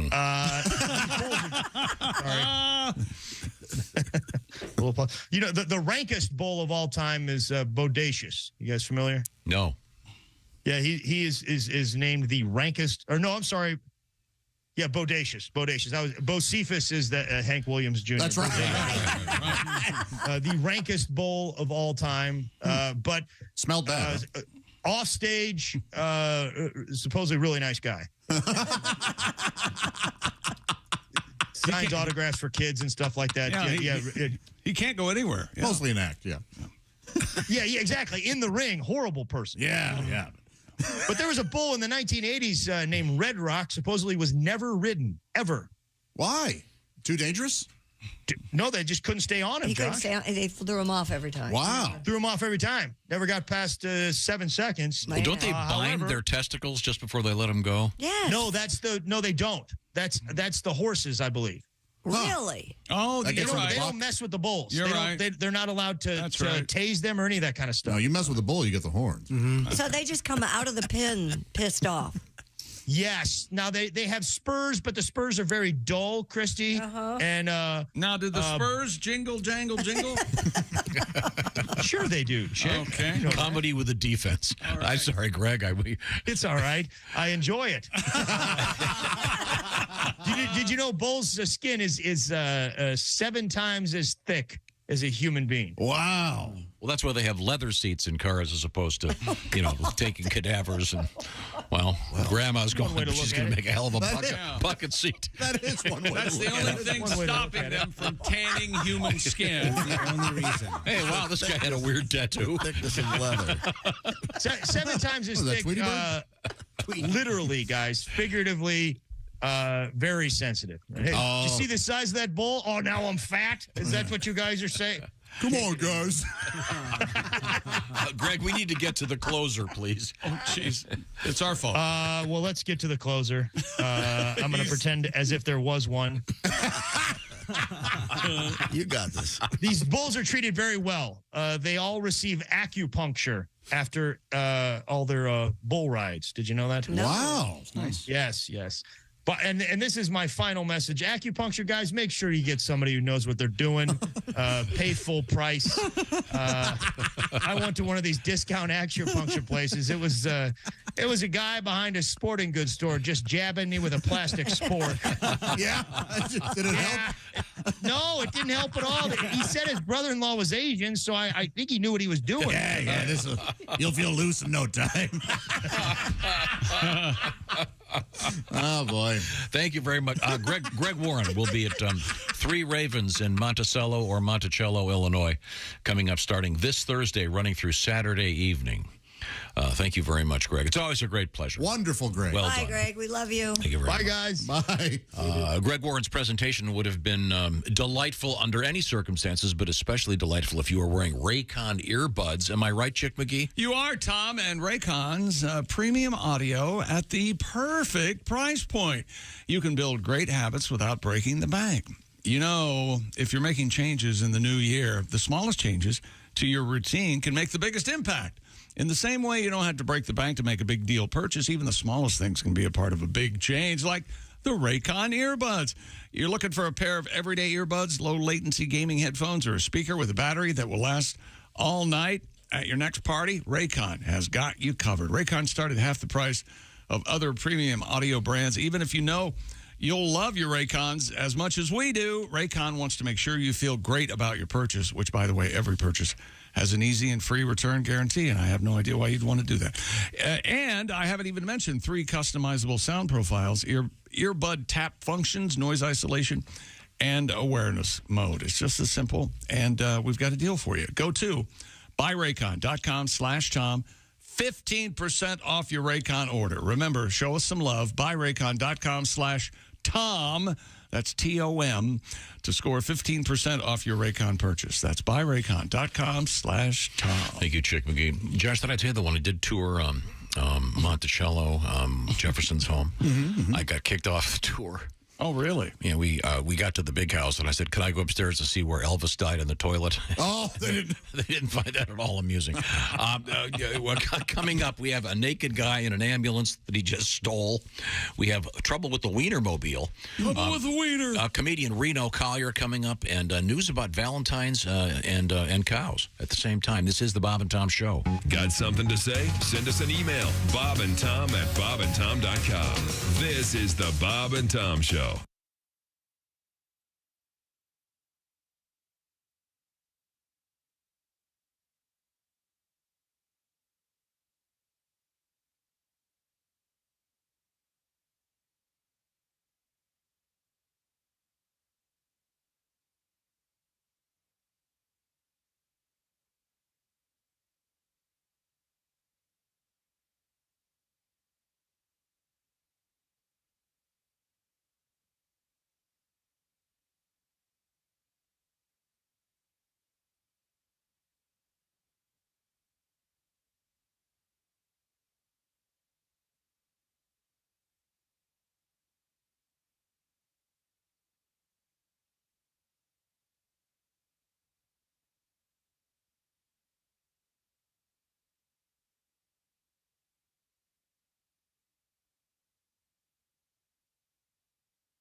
Things you hear on the Bob and Tom Show. Yes, I have been doing lots of research, and now if you tell me who your favorite band is or what your favorite movie is or even what your favorite book is, I can tell you what you are saying about yourself. Okay, Christy, can we start with you? Do you mind? Christy, My favorite movie. Is it Roadhouse? Movie.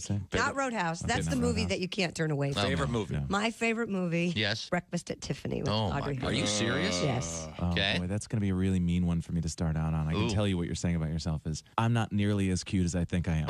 That's what that says about you. It's awful. It's okay. It's okay. I'm sorry. I hate to start off on such a mean note. I got you. How about your favorite band, Christy? Say Michael Bubble or Can I whatever. say Maroon 5? Sure, Maroon go ahead. 5? Yeah. Okay. If your favorite band is Maroon 5, what you're saying about yourself is, man, 10% off every purchase? This Gap credit card was the best decision ever.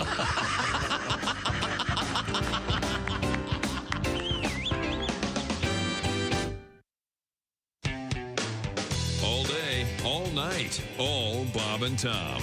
This is Bob and Tom 24.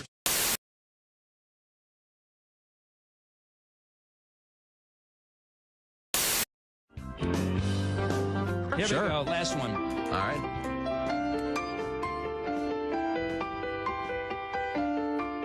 You guys! I'm sailing away, setting open course for the Virgin Sea, 'cause I've got to be free, free to face the life that's ahead of me. On board, I'm the captain, so climb aboard. We'll search for tomorrow on every shore, and I'll try. Oh Lord, I'll try. Everybody, here we go, Jimmy. To carry on. Come on, kids, sing with me, Bob and Tom. A gathering of angels appeared above my head. They sang to me this song of hope, and this is what they said. They said, come sail away, come sail away, come sail away with me. Come on, folks. Too high. Come sail away, come sail away, come sail away with me. We rock it. Come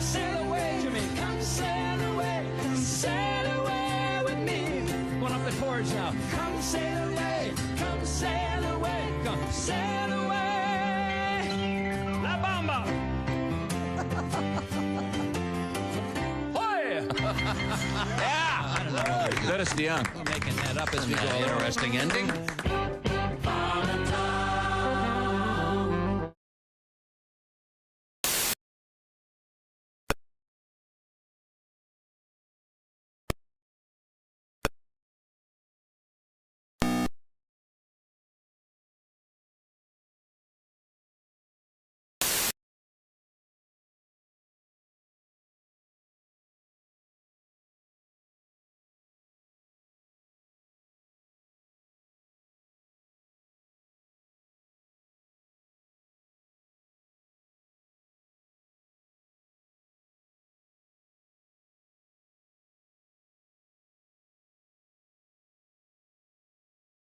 Come on, baby.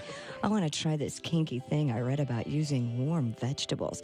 I've got carrots, potatoes, and your favorite, tomatoes. You know, that's kind of a common mistake. The tomato actually is a fruit, not a vegetable. Interestingly enough, the tomato is in the same family as the poisonous nightshade plant. And Listen, don't talk. Just come to bed. I'll tell you what. I'll give you. you know, it's odd that people call it that. There's actually no blowing involved. You know, the term probably originated. Oh, forget it. I'm out of here. You can go yourself. You know, technically, that's not possible. This has been the guy who would rather nitpick than have sex. Bob and Tom, 24/7. Jim Gaffigan joins us in the studio. Jim is a veteran comedian and actor, famous for a couple of oddball appearances on Sex and the City. But I am an actor and a comedian, but I'll tell you guys, I wish I was a film director just in everyday life. So when someone was telling me a boring story, I could just go, and cut. I didn't finish. We got it. That's a wrap. Cut. When you think about it, that would come in handy. You come home late, your wife's like, where the hell were you? And cut. All right, let's try it again. This time you don't care where I was. In fact, you're happy to see me. Let's try it topless. Action. Oh, yeah. And the sign said anybody caught trespassing will be shot on sight. So I jumped over the fence and yelled at the house, hey, what gives...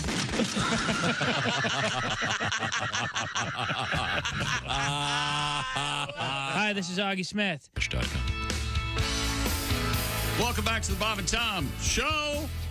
Christy Lee at the news desk. Hi. Pat Godwin in the performance room. Hey, chick. We need a song out of Pat, Tom. Ready to sing, baby. Oh, ready to sing. Listen to him. There's Josh Arnold. Hi, chick. There's Ace Cosby. Hey. There's Willie Griswold. Hey, man. I like you as the young, trying to figure the world out lumberjack. You I like this? that. Yeah. I struggle. Which wood to chop today? You know? I'll have a stack of cakes and some hash browns. Yeah. I'm Chick. Here's Tom. Pretty carb heavy. Thank you very much. Lots of carbs. Pat, we're getting some nice love letters about your performance this weekend. It was a fun time. And Pat's going to be back on the road doing a special fundraiser for Big Brothers and Big Sisters, which is always a great program. You'll be in Lancaster, Ohio, Saturday, February 25th. And then you've got another gig coming up with Willie G, Friday, March 10th at the Brown County Playhouse in Nashville, Indiana. That'll be a great show. Yeah, it's going to be a lot of fun. It's a great place. Gorgeous spot, huh? And you guys had a big weekend, I understand, a bunch of great letters. And what do you got for us right now? Well, since Andy Reid was fat-shamed, we all struggle with our weight sometimes, and that will segue nicely into this song I've prepared for you. And we're going to have to sing along in the chorus, and I think you'll know how to do it when we get there. I hope so. I went to Nutrisystems. I was thinking about losing weight. Stepped on the scale, and they got a measuring tape. They said, wait a minute, Nestor. There's only so much we can do. I think a liposuction may be the only thing for you. Suck the fat up my fanny. Suck the cellulite. Suck the fat up my fanny. Hey. Sucked away right off me. Oh, very nice. We're gonna do it again now. Been on Jenny Craig, and I tried the paleo diet. I bought the Weight Watchers app, Now my food, I can't fry it. Oh, now wait a minute, no Chesters. Sometimes chicken's all you need. I think a plastic surgeon may be the only thing for me. Help me out now, come on. Suck the fat off a fanny. Suck the cellulite. Suck the fat off a fanny. What was that? He sucked the weight right off me. Oh, yeah. Woo-hoo. That was very nice. Thank you very much. Very nice. Yeah. Problematic for our listeners in England. Fanny? Oh, yeah. Oh. That's dirty. Fanny means the flip side over there. Yeah. Makes you wonder where Robbie Robertson was when he stole that from Levon Helm. Boy, that's what I always wonder about. I'm sorry. Where Christy Lee is at the news desk. Where were we? What do you got over there? India's government withdrew its appeal to mark Valentine's Day by hugging cows. Following widespread criticism from political rivals and on social media, the government-run Animal Welfare Board of India said the appeal stands withdrawn. Cow Hug Day had initially been suggested by the board to bring emotional richness and increase individual and collective happiness. Devout Hindus who worship cows as holy say the Western holiday of Valentine's Day goes against traditional Indian values. Some hardliners have raided shops in Indian cities, burned cards and gifts, and chased hand-holding couples out of restaurants and parks, saying that Valentine's Day That seems reasonable. promotes promiscuity. Yeah. Yeah, the story arrived last week, the first wave of this, in which they, I've got it right here, the government actually released a thing saying, please hug a cow. What's wrong with that? Why are they retracting it? Well, here's the Animal Welfare Board of India said, quote, hugging cows will bring emotional richness and increase individual and collective happiness. Yeah, we heard that. Yeah, but hardliners are opposed to Valentine. It doesn't make sense. It doesn't. So they don't want any celebration of Valentine's Day. So it's not like, hey, a cow could kick you. Or... Right. It's not just the cows, as they don't want to acknowledge Valentine's Day at all. In fact, holding hands in public seems to be. Apparently. And then another group said, remember, moo means moo. Yes, that's very important to know. Oh, my. You need... lay off the teats. You need consent if you're going to hug a bovine. We got an email that there's one person in this room that should probably hug a cow every day anyway to thank them for saving their life. Oh, that's right. Oh, that's right. Yeah. That's right. A part of my heart is made of cow tissue. Got the old bovine heart. I was like, what? Wait a minute. Yeah, that's true. I was that valve that's made of cow tissue. Oh, sure. We have a surprise for you. Here's the donor cow. Oh my gosh. Good to see you, Bess. Oh, you're looking a little peaked. Tom, looks like you're going to have to donate to her. Yeah. Well, you want to give her fresh out. Mouth to mouth? Or that was very moving. Or mouth to hoof? But we're not going to go on. Thank you very much. Christy, what else have you got over there? This is a story that I think Chick will find interesting. We'll see about that. All right. New research from New York University has concluded. Was that NYU? Yep. That people can determine whether they like a song after listening to it in only a few seconds. Oh. Okay.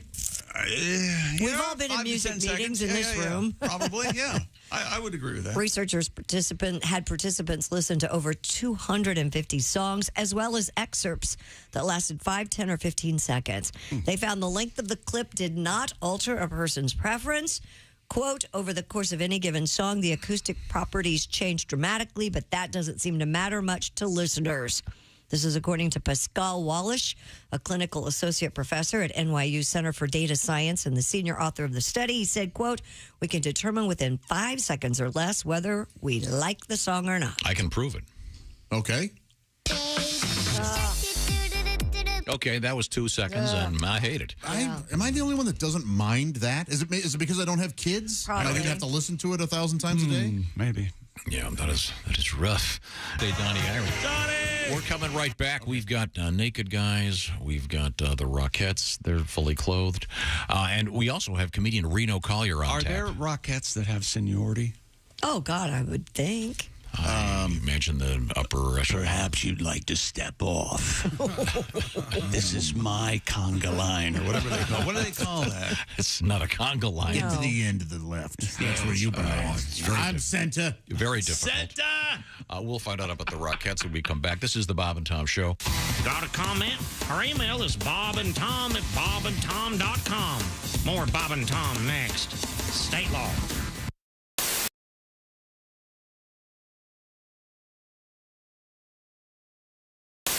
I was thinking, since it's summertime, Yes. and everyone's watching baseball, playing baseball. You have do you know your softball tribute? Yeah, I can try to get through it better than I did the other one. Church league softball. Let's pull the key up. Great idea. There you go. Church league softball fist fight. Getting washed in the blood on a Tuesday night. What would Jesus do? Lord, he wouldn't do that. Knock hell out of a preacher with the softball bat. Well, the swinging shepherds from the sheep of the Savior were tied with the Sourwood Church of Christ, an example of some highly unholy behavior in a game that had already been protested twice. Something unbiblical must have been said for them to be aiming heat at a minister's head.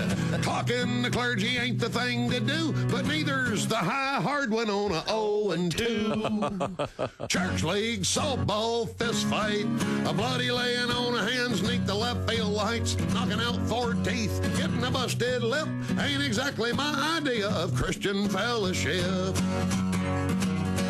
Church league softball fist fight, rolling around the pitcher's mound, it just don't look right for nice people from the church and the Sunday school class to trade the cup of brotherhood for a can of whoop ass. Thank you. Tim Wilson.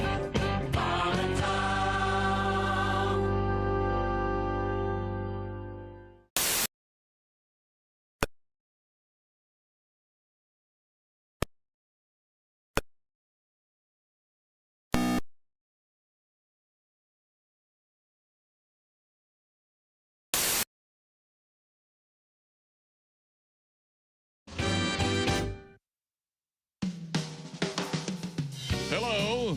You're listening to Bob and Tom 24/7. This has been Chick McGee speaking.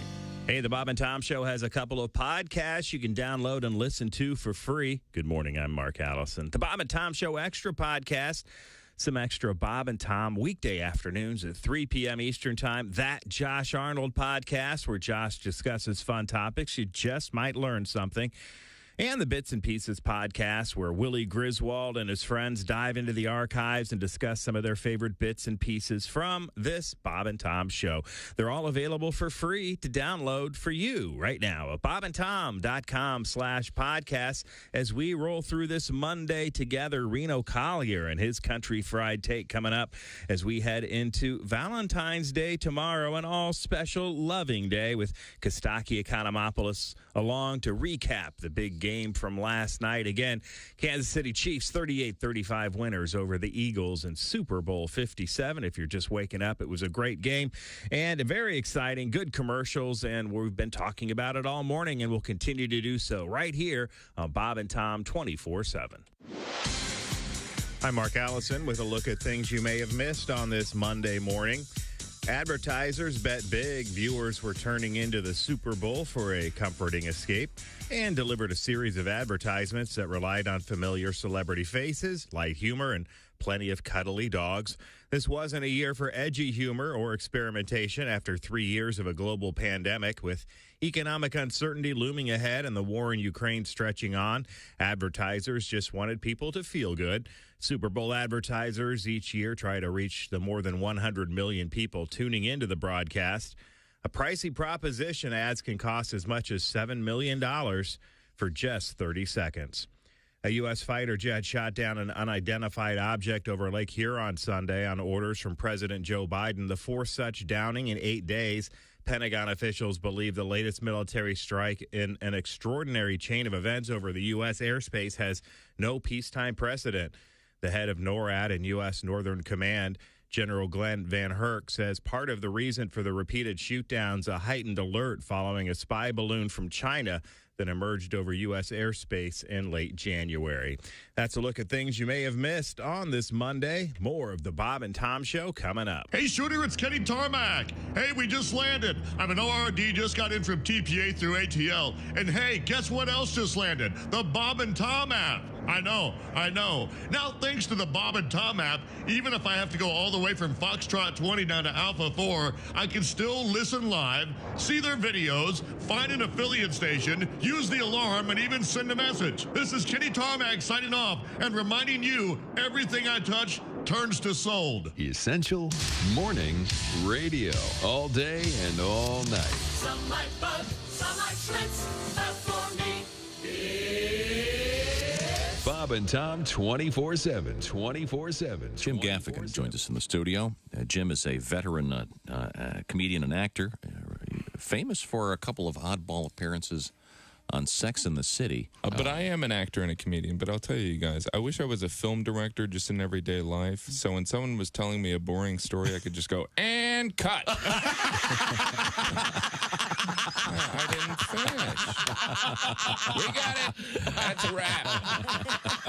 And cut. When you think about it, that would come in handy. You come home late, your wife's like, where the hell were you? And cut. All right, let's try it again. This time you don't care where I was. In fact, you're happy to see me. Let's try a topless. Action.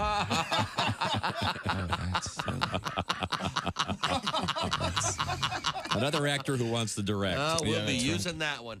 Hey, this is Larry the Cable Guy, and you're listening to Bob and Tom 24/7. Boy, better get up, get some exercise. I got thrown out of J.C. Penney the other day. Really?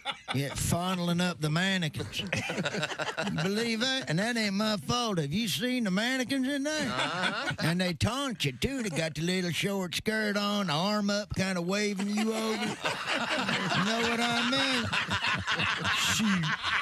I tell you what, if you ask me, the little whore was asking for it. You know you're too high when you're eating cereal naked and your girlfriend tells you to put some clothes on, you realize it's not your girlfriend, it's just a woman on a bus. That's how you know you're too high. Essential Morning Radio. All day and all night. you might as well shoot me when the beer runs out. Bob and Tom 20beerbash.com. Hey, welcome back to the Bob and Tom Show. Didn't mean to startle you. There's Christy Lee at the news desk. Happy to be here, Chick. There's Pat Godwin in the performance room. Hello, Chick. There's Josh Arnold. Chick. There's Ace Cosby. Hey. There's Willie Griswold. Hello, sir. I bit my tongue. I'm Chick McGee, and here's Tom Griswold. Thank you very much, Chick. Got a couple things here. Want to bite my tongue, Tom? No, thanks. We have some nice letters about Patty G and Mr. Oskey over the weekend at work, on stage, killing it. That was a fun place. You guys were in Evansville. I received this photograph. This is from the hotel, I believe, that where Pat was Howard staying. Johnson's right across the street from the show. What did he do now? This is a sign in the lobby.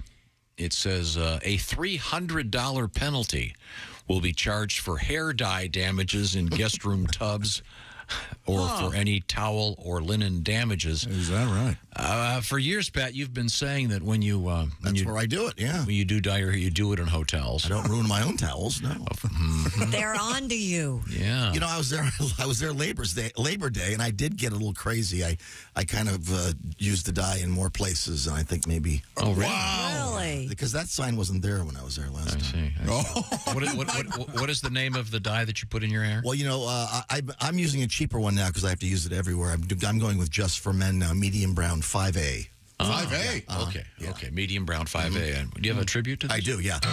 I dyed everywhere, man. I colored all my hair, man. Just for men down there, man. I dyed everywhere, man. Head hair, chest hair, arm hair, leg hair, ear hair, nose hair, lip hair, chin hair, neck hair, back hair, belly hair, brow hair, that hair above my ass crack, I swear. Toe hair, shin hair, cheek hair, ball hair. I dyed everywhere. Come on. I dyed everywhere, man. I don't have hair to spare, man. So I fill it with a spray can. Even my pubes down there, man. I dyed everywhere, man. I dyed everywhere. Woo! All right. They saw me come. You've been telling me for years that you would do it in hotel rooms, and that's the only place I do it. Yeah. I have never seen a sign like that ever. Isn't it nice to have a sign? Just go, hey, you see that sign? Yeah, That's me. I did that. To be the reason for a sign? Yes. That's a goal. They call it the Godwin rule now. Yeah. It's not always good to be the reason they made a law. I think we could go down a very short list of you don't want to be the one. Well, They've never charged you, have they, for ruining their towels? No, they haven't. No. All right. I mean, they do that if you smoke in the room. Right. You know, They make a big stink, Yeah. pardon me, about smoking. Yeah, $250 You have to- fine. Yeah, you have to sign a waiver or something saying, signifying you will not smoke or something when you check in a hotel. But $300 for coloring your hair. Wow. I have a phobia about checking in hotels. What do you mean? I don't like it. I don't like it at all. Well, now you can do it all on your phone and just walk right to your room. Once upon a time in the world, I went into a hotel and there wasn't anybody at the front desk. You just used the app and you got your key and you spit it out and you went up to your room. Love it. Yep. you ever check into a hotel, you go up to your room, you open up the door, and there's someone else's stuff in there? Nope. No. Never happened. You ever open up the door and there's a couple on the bed going at it? Nope. Yeah. Oh. Really? Oh, yeah, that happened. Yeah. You can pay extra for that. You know what? I joined in. I thought, well, I'm here now. What the hell? You at least got to say, hey, is there going to be some Gatorade from the vending machine? Room for one more? Would you like some ice for your sack, sir? The ice machine is just down the hall. It was from that angle, too. Oh, wow, really? No. You could see him flapping. Did you linger? I don't think I lingered disrespectfully so. I think You saw what you needed. That's right. You took in all the information. I mumbled, excuse me, and backed out of the room. You didn't have any questions like, isn't this room 714? Or anything like, hey, you know that's illegal in this state. I would have enjoyed seeing you in the exact same situation. You would have just weirded away. Good. Just, what an awkward. Not And then just turned to dust like Thanos snapped his finger. Yep. When they went, well, that's a mood killer. I would have gotten missionary before 5. Oh, gosh. Aren't you Tom? White sheets after Labor Day. You know, there's a position where both of you can watch TV. I noticed you have the hockey game. We'd like to be as much like the classic joke as possible. Was that joke originated in Canada? It must have. Okay. Yes. It's very good. It's very good. They really like hockey up there. Yeah. Hey, Pat, seriously, Pat did take a photograph of the sign. It really is from... I have never seen that before. Howard Johnson, a window. I mean, obviously, they have probably had some horror stories. Yeah, you could ask Jeff. Can that hair dye stain the ceramic? Ceramic, no. There's some whatever they make the cheaper bath vanities out of it plays hell in those sort of like if you got marble or something like that, you're fine. But if like this countertop that with the Formica or whatever this is, it would stain this. Beyond I have stained a sink before though, yeah. Oh boy, but it wasn't. But not with hair dye, right? You just you just crapped in the sink. That's unbelievable. Yeah. That was the dysentery years. That was dark. And I was drunk. Curry. I'm sorry. Real Christy Lee is at the news desk thinking, God, can I change the subject? What have you got over there? A rare Harley-Davidson motorcycle built in 1908 has broken the record for the most expensive motorcycle ever sold at auction. According to the Milwaukee Journal-Sentinel, the strap tank Harley-Davidson sold for $935,000 last month at the Mecum auction in Las Vegas. It's called a strap tank because the oil and fuel tanks are attached to the frame with nickel straps. It's believed to be one of only 12 such models in the world. Wow. The strap tank. Yeah, it kind of looks like a bicycle, actually. More or less, in a way. But, yeah, motorcycles. Oh, no, Josh, I've been at Josh's house. He has Smart ass. Josh has the strap tank that he uses to sterilize his pegging belt. That's right. You got to dip it into the tank. You know, because pegging will look. You want to watch it before the next game. I'm just glad I'm here in the morning when Tom just said to hell with it. I'm just going straight with what I want to say. In fact, my pegging is the reason they have a sign at the Holiday Inn Express. You need to sign this waiver. Yeah, $300 fine. You will never peg. Pegging stains. Yeah. Can you see if they wheeled in the incredibly beautiful ancient Harley Davidson into one of those chopper shows, or where they're, well, look at this old thing.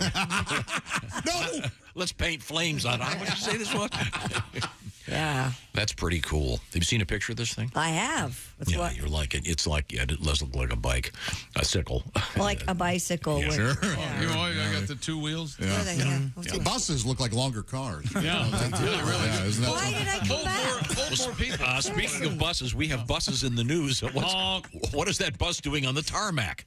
An airline jet that was being towed on a taxiway collided with a shuttle bus at LAX.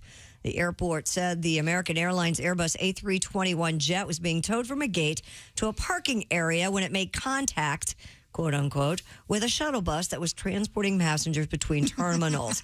The Los Angeles Fire Department said 4 people were taken to hospitals after the low-speed collision, and the FAA said it's investigating the incident. It's always troubled me that company named themselves Airbus. I know you've never cared for that. That's what it feels like being on a plane. The airplanes and air travel, the most sophisticated and incredibly engineers develop these great planes. They name them after the lowly bus. Well, that A321, they pack a lot of people in. Yeah, when it comes to comfort, they may as well call them buses. I was just on one. But still, I mean, come on. You're being transported across the country in this. The most uncomfortable. Flying these days is a human rights violation. I disagree. It's terrible. Thank you very much. Planes have wings like birds. Is it really necessary? Is it not wrong. Yes, they do, Pat. Is it necessary to Exactly have right. the buses traveling on the tarmac? Wouldn't there be? Well, I mean, some of those terminals are so big. If they didn't put you on a bus, you would miss your flights, I guess. But should it be crossing the runways? They're not crossing a runway. It was a taxiway. They should not be crossing. This just shows, the guy with the headphones on directing the aircraft. What was he on lunch break? Ah, boy. Okay, well, sorry. Coming up, it's going to be comedian Reno Collier. Now, what have you got coming up, Christy? Well, we got a naked guy stealing an ambulance. We have the Oscar Mayer Wienermobile in the news. Oh, that's a car that looks like a hot dog. You sounded... a little Norm Macdonald. A little Norm Macdonald. Yeah, that's... crack whore. What you're working with there is... here's the Wienermobile. There he is. Thank you very much. Ride's here. It's quiz time. We'll start with Chick McGee. Your sleep number bed setting is what? 100, Tom. I like a firm mattress, and the sleep number bed stays firm. Christy Lee, what is your sleep number 40. setting? I missed my mom. Oh, I missed it so much When when I you're was on vacation. Yes. That is a not-so-soft mattress. The beauty of the sleep number bed is it's a very simple idea, brilliantly executed by Sleep Number. You can adjust the firmness of the mattress on either side separately at the touch of a button and change it at will. You could be in a different sleep number every night if you so desire.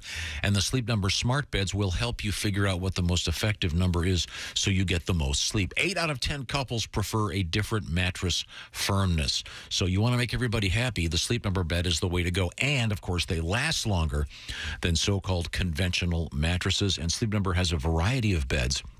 Some of them have that the ability to elevate the backs in case you've got snoring issues, all kinds of things.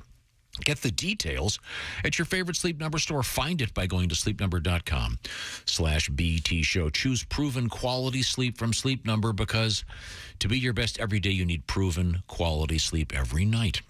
And now it's the ultimate Sleep Number event.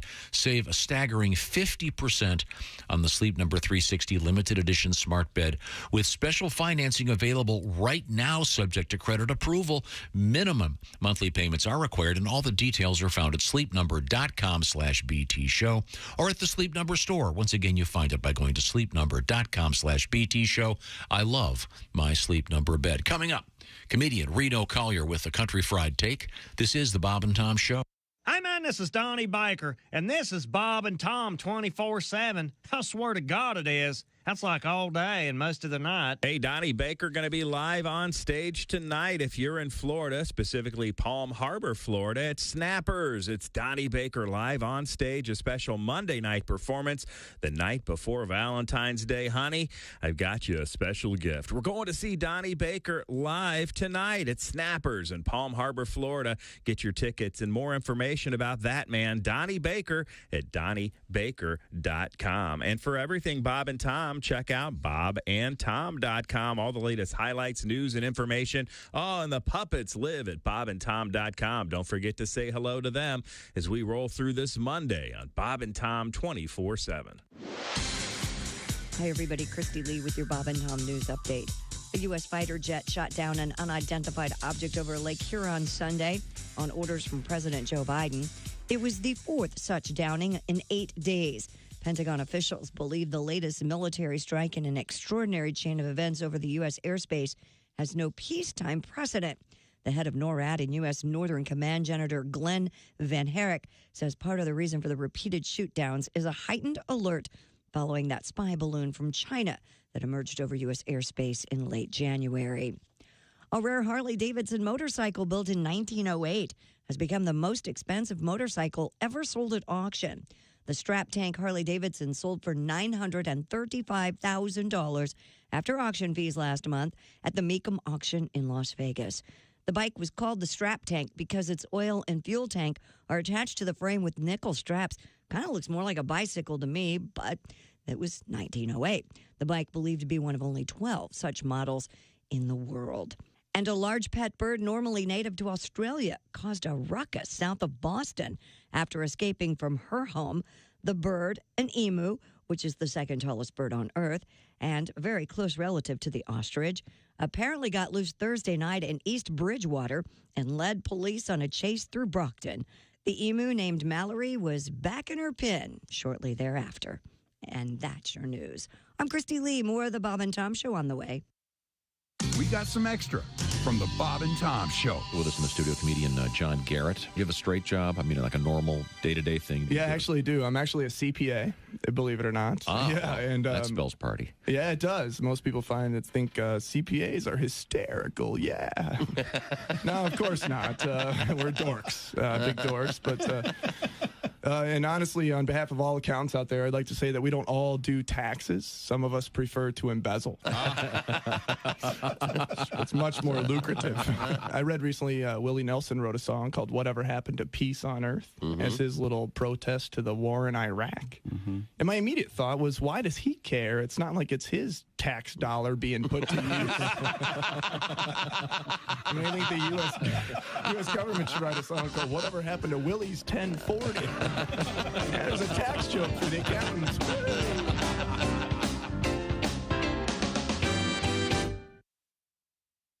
Ladies and gentlemen, Bob and Tom. Didn't you bump into a lady in the produce department? And I did, yeah. I was looking, I was holding two potatoes, and I said, these potatoes remind me of my testicles. Yeah. Oh, really? I said, oh, my gosh, they're that large? I said, no, this dirty. Bob and Tom in the morning and highlights all day long. The Bob and Tom Show, weekday mornings at 6 a.m. Eastern on Bob and Tom 24/7. Essential morning radio. All day and all night. This is Bob and Tom 24/7. 24/7. 24/7. It's time again for 3 Questions With. Hello again, everybody. I'm Phil Mondor, and welcome to America's most concise interview show, 3 Questions With, the exciting, fast-paced interview show where we ask 3 pertinent questions to today's biggest newsmakers. My guest today is presidential hopeful Ralph Nader. Welcome to the show, Mr. Nader. I see that you're sitting and ready to go forward with the interview. Are you comfortable, sir? Yes. Thank you, Phil. Didn't have any problems finding the studio, did you? No problems at all, Phil. Good. So, are you ready to begin? Yes. Thanks for being here. This has been 3 Questions With. Join us next week for 3 Questions with Osama bin Laden. That's it. 3 questions. Hey, folks. Boom. It's me. And you're listening to Bob and Tom 24/7. That's 24 days and 7 days a week and 24 like the show with the guy who whispers all the time and saves the world. And Bob and Tom 24/7. Hey, it won't blow up the world. Joining us in the studio, comedian Larry Reeb. Now, Larry, you are from Chicago. You just got a great Chicago accent. Well, originally I'm from a little town, DeWitt, Illinois. It's a farm town. There's a mental institution and a women's prison there. Really? And my parents met. Here I am. But yeah, I live in Chicago. Are you married? I've been married 10 years. Oh, how's it going? Good. I think us guys need good women, don't you? Women keep us in line. Sure. That's why most axe murderers are single. They were married, their wife wouldn't put up with that. Put that axe down. You're not chopping anybody. You have to take the garbage out. Take the ski mask off. It's summer, you idiot. This is Bob and Tom 24/7. 24/7. 24/7. Welcome back to the Bob and Tom Show. Christy Lee at the news desk. Hi. There's Pat Godwin. Hello. He's in the performance room. Hey, Pat. Hey, Chick. There's Josh Arnold. I gotta go. Chick. There's Ace Cosby. Hey. There's Willie Griswold. Hey, man. Willie! All right. That's my ride. Chick McGee, and here's Tom getting more. Oh! Thank you very much. That's all kind of you. Friendly roads. Woo! Let's see now. Are we going to go to the big screen over there? I'm hoping. There we go. Yeah. Look at that handsome. Good morning. Man. That's Reno Collier. Hi, Reno. How is everybody? Comedian. Good morning Reno to Collier. you. No, Reno is a veteran of the Boner! Of the world of stand-up comedy. Yes, his nickname used to be Boner. Like a rigid penis? Too messy? No, like a mistake. Sure. Now, Reno, I know that you are a professional comedian. However, yes, as I've said before, even Tiger Woods takes golf lessons. It's time now for a little an opportunity to educate you into the world of comedy. I'm talking, of course, about... Hang in there, America. Hey, Chick. Yeah. What do you call a night made entirely out of fine china? What is it again? What do you call a night? Yeah. Made entirely out of fine china? Ceramic. That was Ace Cosby's joke of the day. Okay. All right. The setup is not valid. We need to, we seriously need to talk. I think the setup has to have some validity. Isn't that the first principle of comedy, Reno? It typically is, but I got to tell you, I love Ace. Sure. Yeah, I'm afraid of him too. Okay. Jeez. Reno, did you get a chance to grill out? You were going to make something delicious for your Super Bowl function you were going to yesterday? Yeah, man, smoked wings. And then my wife made this candy with butterscotch and chocolate and peanuts and a big bowl of diabetes. It's really good, but it's everywhere. All right. Oh, it was fun, though. Did you actually watch the game? I know you had a busy weekend. I did watch the game. I actually wrote a Country Fried Take about it, if you'd like to hear it. We'd love to hear it. Ladies and gentlemen, Reno Collier with the Country Fried Take about the Super Bowl. Yes, sir. There's a quick one. So imagine being 9 years old and your biggest dream is to be an NFL player. Then you look around the dinner table as a kid and you see your mom at 4'9", 160, your dad 6'2" at 125, and your choices immediately dwindle down one position. You're going to be a kicker. So you go in your backyard, you force your little sister to be a holder while she recreates Lucy and Charlie Brown over and over again. Then finally she gives you a good hold. You count down the last seconds to the game-winning Super Bowl field goal in your mind. 3, 2, 1, and you belt one through your parents' living room window. You take that ass whipping from your dad, but that feeling of catching the ball flush on your foot, the imaginary crowd going nuts, and your teammates carrying you off the field yelling, "We're going to Disney World." You have officially become hooked on becoming an NFL kicker. You kick thousands of balls over your back fence. You make the middle school team because you were the only kid that tried out for kicker. You make the high school team. You meet a girl and you're like, "Yeah, I'm a football player." And she's like, "Don't you carry the Gatorade?" Yeah. But I also kick the ball. Then finally you get to college where you look like you're a horse jockey on the sidelines with a bunch of giants. You miss one extra point in a big game, and you have to listen to college sports radio tear you apart with jokes like, he almost wasn't even born. His mom couldn't feel him kicking. Or the kicker tried to take his own life, but he couldn't kick the chair out from underneath himself. Finally, after all this, your dreams come true and you're an NFL player. Kind of. You practice by yourself, you eat alone with the punter, and you're only on the field for a total of 25 seconds per game. Plus, let's face it, when you can wear your glasses and a wristwatch while playing your position, it's tough to get respect. Then lo and behold, all your childhood dreams come true and you're in the Super Bowl. You watch 99% of the game like a spectator. Then with seconds left, the coach calls you over. Get in there and win this game for us. In front of 100,000 fans in the stadium, 1 billion watching at home on TV, this is it. You run on the field. The nerves are debilitating. You line up, wondering if the other team will call timeout so the world can watch and see if you'll buckle. A little bit of pee comes out. You take a deep breath. You got a turtle head working now, but this is it. The center snaps the ball. All your memories flash before you. 3 steps. Don't doink it again. You catch it flush. It's up. It's good. You just kicked the game-winning field goal in the Super Bowl. The players, the media, the fans are on the field. A reporter runs up to you and asks, "Hey, where's Patrick Mahomes?" I watched over an hour of the post game and didn't hear the kicker's name once. Hell, I don't even know what his name is now. It's like Butt Curd or something. It is. I don't know. It's like Butt Curd or Butt Curd. What, you didn't see him, you didn't hear from him, and it just got me thinking. Even in the Super Bowl, the biggest stage in the world, someone can do something great and not get credit for it.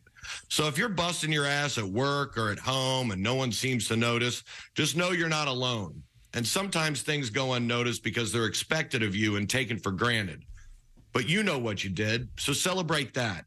And if you didn't get any recognition, kick a football through your living room window. Sometimes that's the only way people will pay attention to you.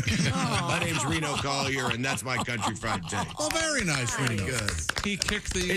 The guy didn't get any. No one even talked to him after the game. That's so true. But Harrison Butker. Can you imagine the pressure? Sure. Boy, they'd be talking about him if he'd missed it. Hell yeah, they would have. Oh, yeah. He missed one earlier in the game. And they were talking about it. He did. He doinked it. Hit it off the pipe. Now, while we're on the topic, Josh, who's primarily focused, of course, on the NHL, has a couple of interesting ideas to improve the game in the NFL. And, Josh, when it comes to kickers, how do you think this should work? Oh, if you hit the upright, that's an extra point. That's harder to do than missing or getting it through. Right? But you have to call it. Yeah, you should have to call it. Now, what if you hit both? If it hits one post, then goes over to the other one. It's an automatic win. Oh, really? Okay. Yes. Okay. Yes. But you have to call. Nearly impossible. Do you remember when they when the extra point used to be at the 5 or whatever it was, at the 2 or 3, and then they moved it back? But before they did that, they thought, let's move the goalposts in. So not so make them more narrow. More narrow. Not moving it into the field. Narrow. That'd be awkward. Right. You can't put it at the 15-yard line. People will run into it, Tom. They're the perfect width, aren't they? Well, yeah, I think they used to call it a post pattern because before they did that thing where they curve the thing holding up the field goal, the idea was you run near the post and the opposing player hits it. The goalposts come up right on the goal line instead of where it is now. Are you serious? Right at the goal line. Yep. Oh.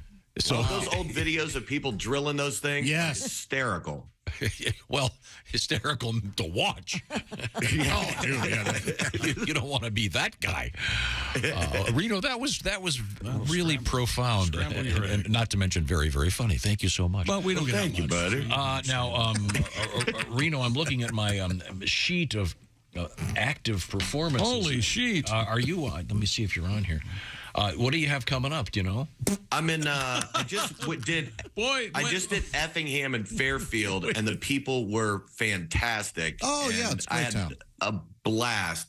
And then this week I'm going to Palm Harbor, and then the 9th through the 11th I'm in St. Louis. That's and then what I got I call a corporate thing in the little masturbatory heaven, Palm Harbor. Palm Harbor. While you look at pictures of Tuna Lagoon. That's right. Damn right. Yeah. Pulling into Palm Harbor. Who wants to join me? Short stay. I guess now it's Paper Towel Bay. Kleenex Cove. Reno, great stuff again. Thank you very much. Thank you, buddy. Really appreciate it. If people want to find out more about Reno Collier, what would they do? They can go to RenoCollierComedy.com. Or give him a call. Yeah. Or give me a call. 412. Yeah. Just come over to the house. Okay. All right. Did you enjoy the game? Did your wife enjoy the game? Did you? Yeah, I thought it was a great game. Anytime it comes down to a field goal like that, I don't know. I didn't care about either team. I'm not a big fan of Kelsey, but I love Mahomes, and that Jalen Hurts was so classy during college that it was tough to root against him. With the whole Alabama-Oklahoma thing, but I thought it was a great game. Any of the commercials stick with you? I don't watch them. Huh? What do you do? Look up at the game comes back on. You look up at the ceiling, don't you? No, yeah, like I think it's bothersome. It's the halftime show. I didn't watch that. I saw it, but I couldn't hear it. And was she pregnant? Yeah. Yeah. Did you see the tweet that Nick Cannon put up? At Rihanna. No. Is it mine? I've lost track. Hilarious.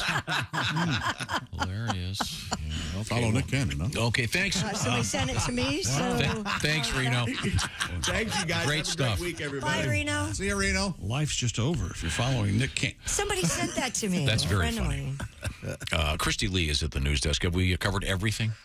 The Oscar Mayer Wienermobile in the news. It was robbed of its catalytic converter in Las Vegas. It was. KLS reports the 27-foot-long wiener on wheels was That's in a Vegas long wiener. for a series of appearances for Super Bowl weekend when the theft occurred in the lot of the Sonesta Suites. After the crew were unable to start the hot dog-shaped vehicle, mechanics installed a temporary catalytic converter. Man.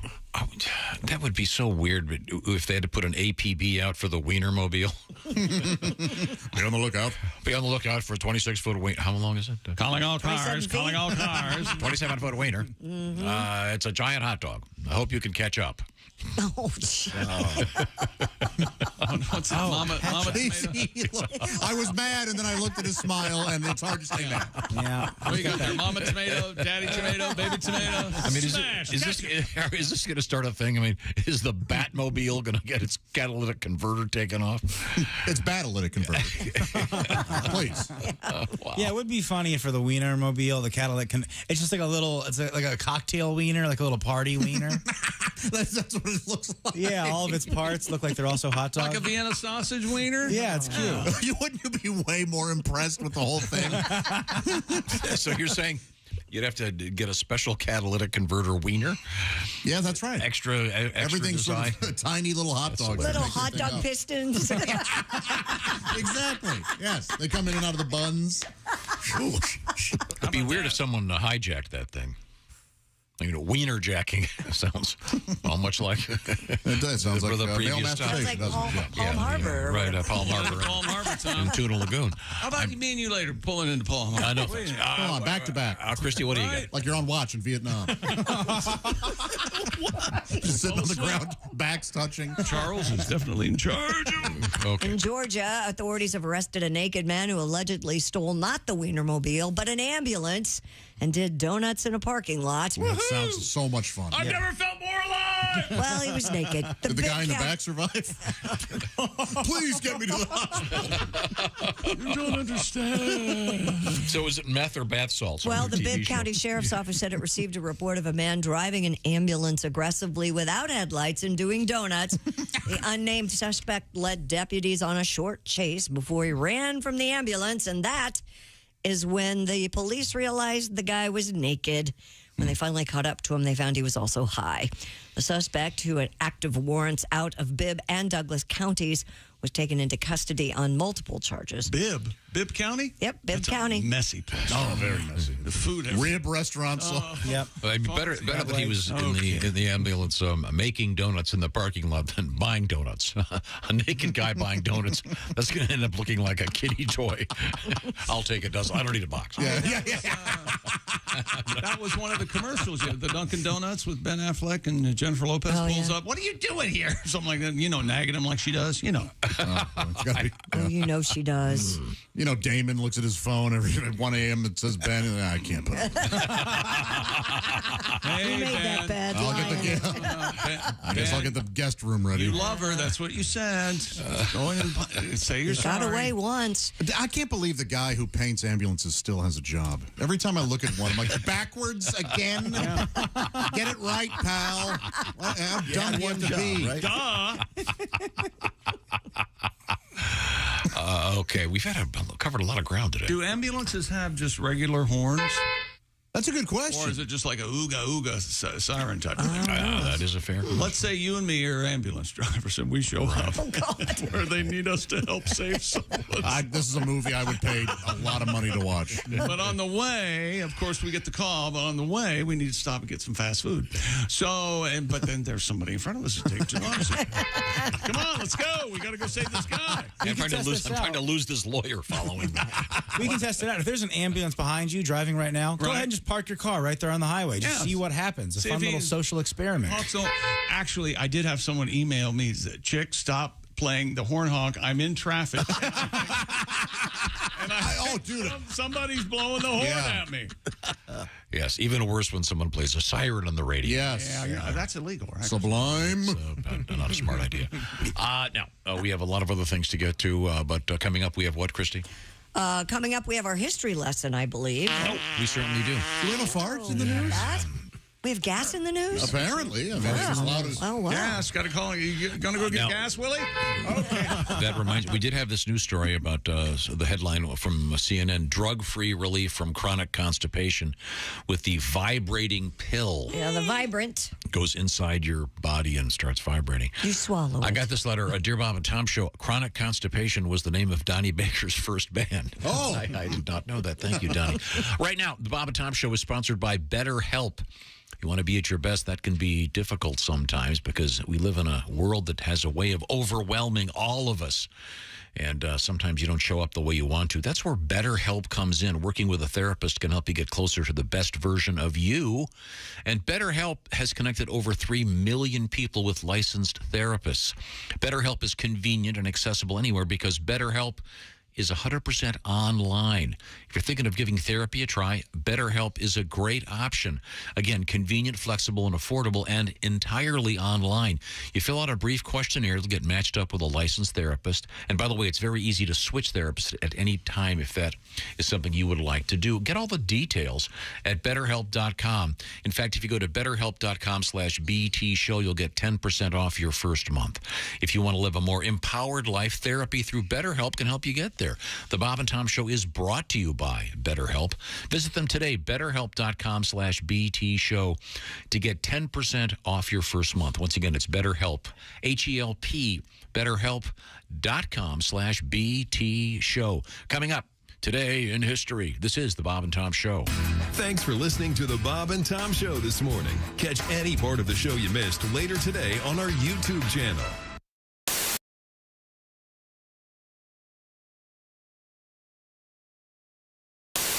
This stuff from you. I hit a guy in the jaw and as hard as I could twice in somewhere in New York, Albany, New York. I just played the Palace Theater, and we were going to go get something to eat. And it was a restaurant attached to the hotel, and my bus was across the street because I always stay on my bus. And this girl came over and started talking to us at our table, and I don't know her, you know, She had her sister does stand-up in New York, and Vic Henley was the opening act, and he does stand-up in New York, and he knows her. So they were talking across the table. If it wouldn't have been for that, I'd just shoot her away because I was trying to eat my crappy little piece of tilapia. You must do very well. She gets up and leaves, and she comes back, and she has her sister on the phone, and she's headlining a club that Vic and I headlined forever in Columbus, Ohio. And so she hands the phone to Vic. She sits down next to me, and Vic can't hear, so he gets up and walks away. And then a guy comes over to her. So some guy came up to me and asked me, a young guy, for an autograph. I said, I'm trying to eat right now. And this guy comes over, pokes her in the shoulder, and says, get over here. And she gets up real nervous and walks over there, and I'm like, man, what is this? And I see the guy walking over towards me, and he goes, how come you took a picture with my girlfriend, but you didn't take a picture with my son? Both of them were connected to this guy. And I don't know. I don't know anything. But he was standing up, and I was sitting down. So I started to stand up, and he shoved me back down in my chair. Uh-oh. And I'm like, all right, okay. And so it was ugly. It was a nice place, too. Wine glasses, tablecloths, and it all went flying. And I got up and shoved him, and he took a big swing at me and hit me, but not really with a punch, but hit me. And left his jaw just hanging out there. And I'm like, all right, here you go, buddy. You can't leave your jaw hanging out there. And I just, boom, boom. And so he called the cops and filed assault charges on me, or tried to, and the cops showed up, and I was like, oh, come on, man. The old Chevy Chase shoulder kick. So it's hard sometimes. You know? So now, and that's why now I have to have police everywhere I go, because probably nothing will happen, but if it does, I can't hit people. Yeah. I'm 61. I don't need to be getting in fights or anything. And Pat, who's not very big, but my guy Pat that drives a bus and manages my road stuff, he's a little guy in stature, but he's a 7th degree black belt. And so he actually got this guy in a sleeper hold from behind after I hit him, and then the guy started tapping him on the arm, and he goes, "This ain't the MMA. You're going to the floor." Oh, that's funny. Well, I'm glad I asked.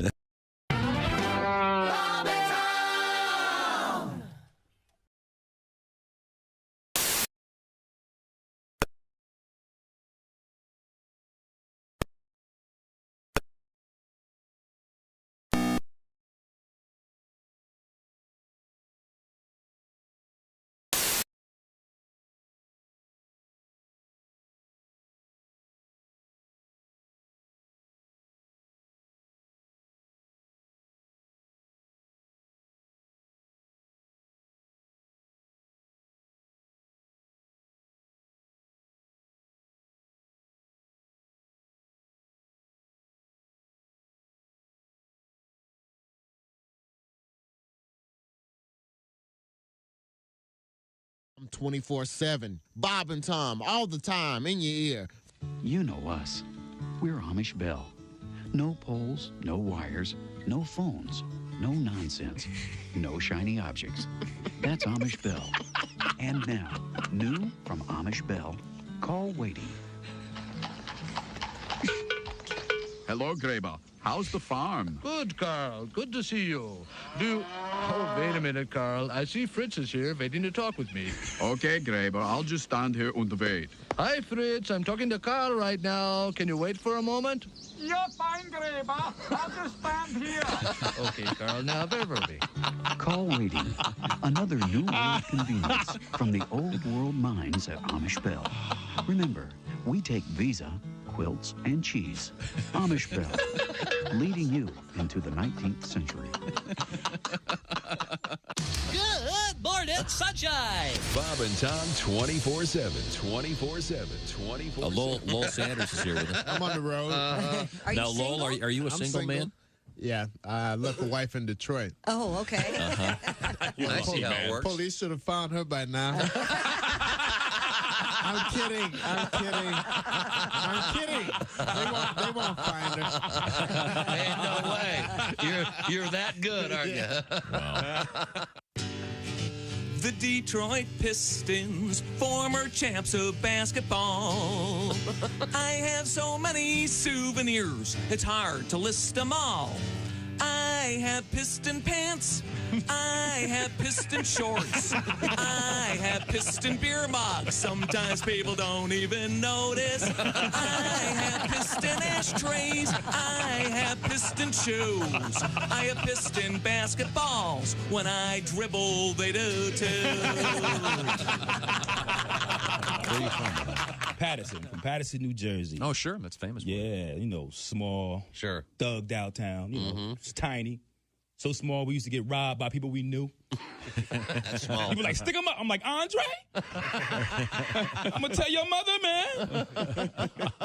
By the way, how is Aunt Carol? How's she doing? I'll come over for dinner.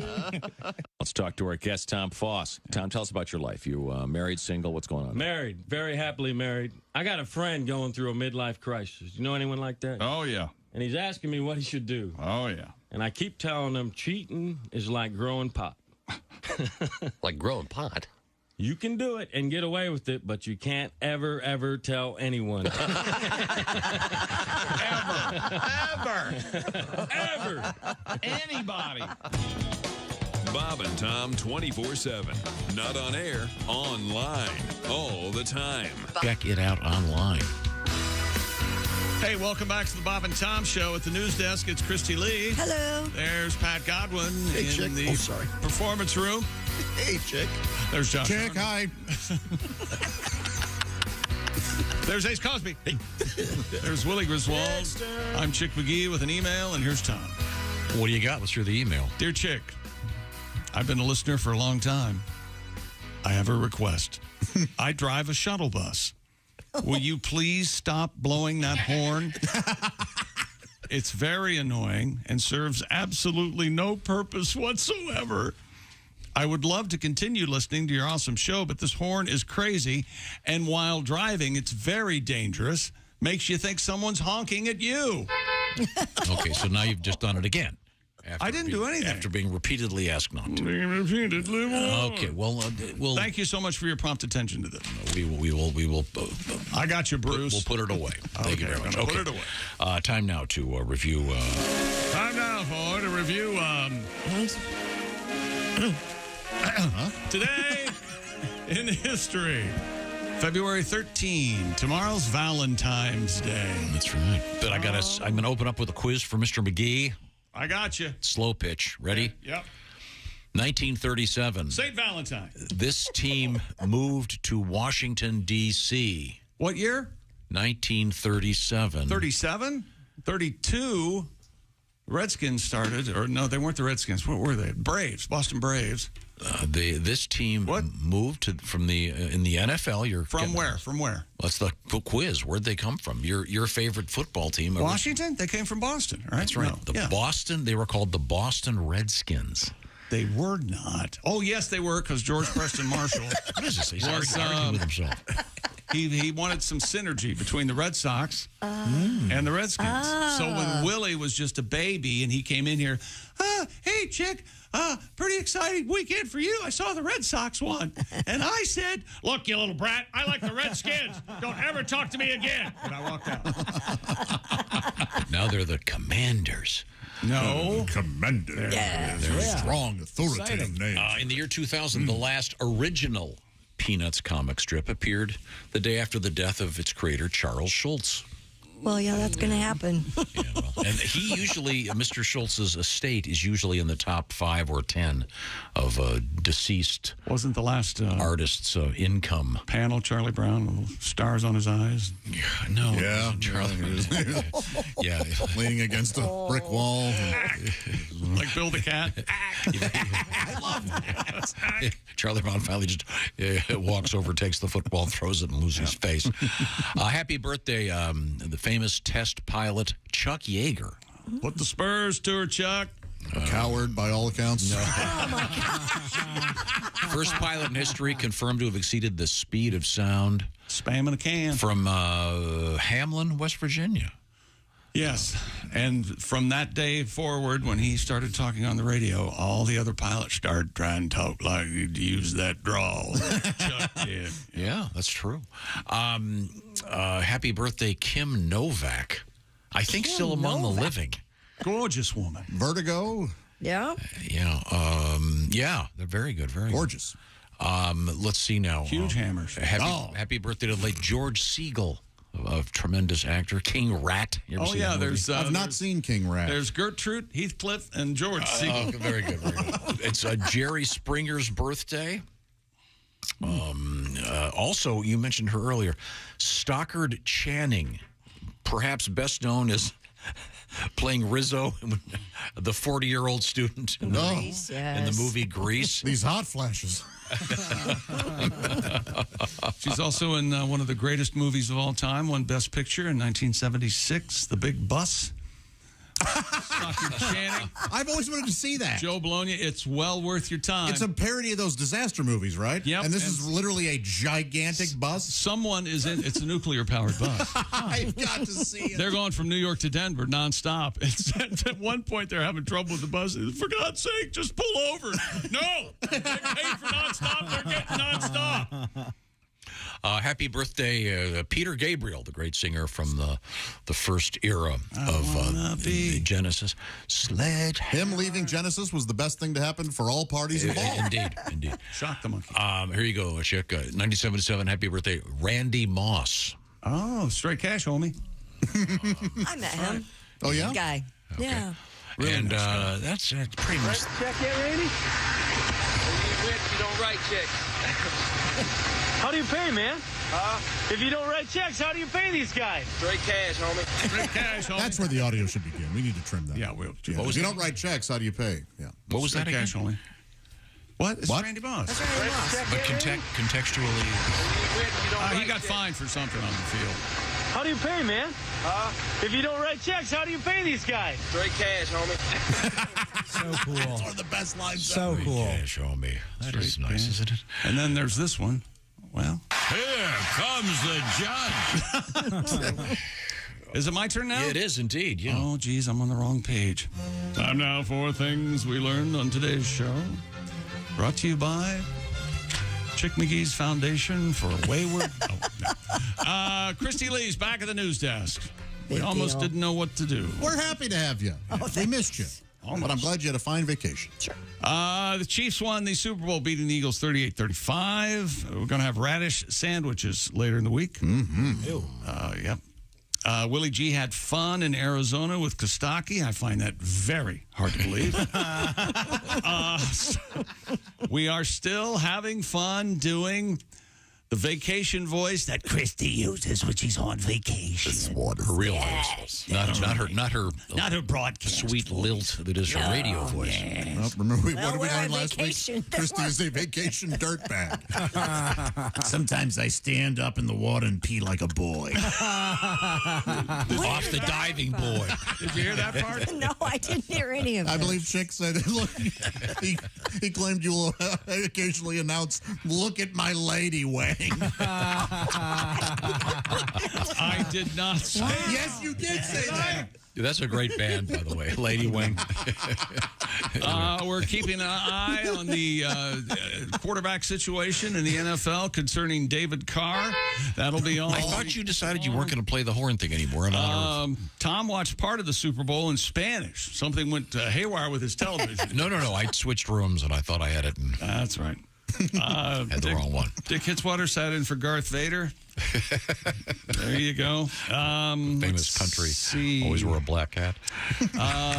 There are drug detecting squirrels in China. Yeah, I'm skeptical. I don't remember that story. Was I here when you? Yes. Yeah. That's. I mean, and the thing is, if you're a drug smuggler, Remember, I asked you to look up how old and squirrels. what do they do when they find the drugs, Christy? What do they do? It said They scratch. They claw. They claw. You're not going to get anybody using that old the keister purse if they think they're going to get squirrel clawing them in the. The drug sniffing dogs don't do that anymore. They just go in front of the bag and sit. Yep. And they go, because they got sued for people getting their luggage ruined by dogs.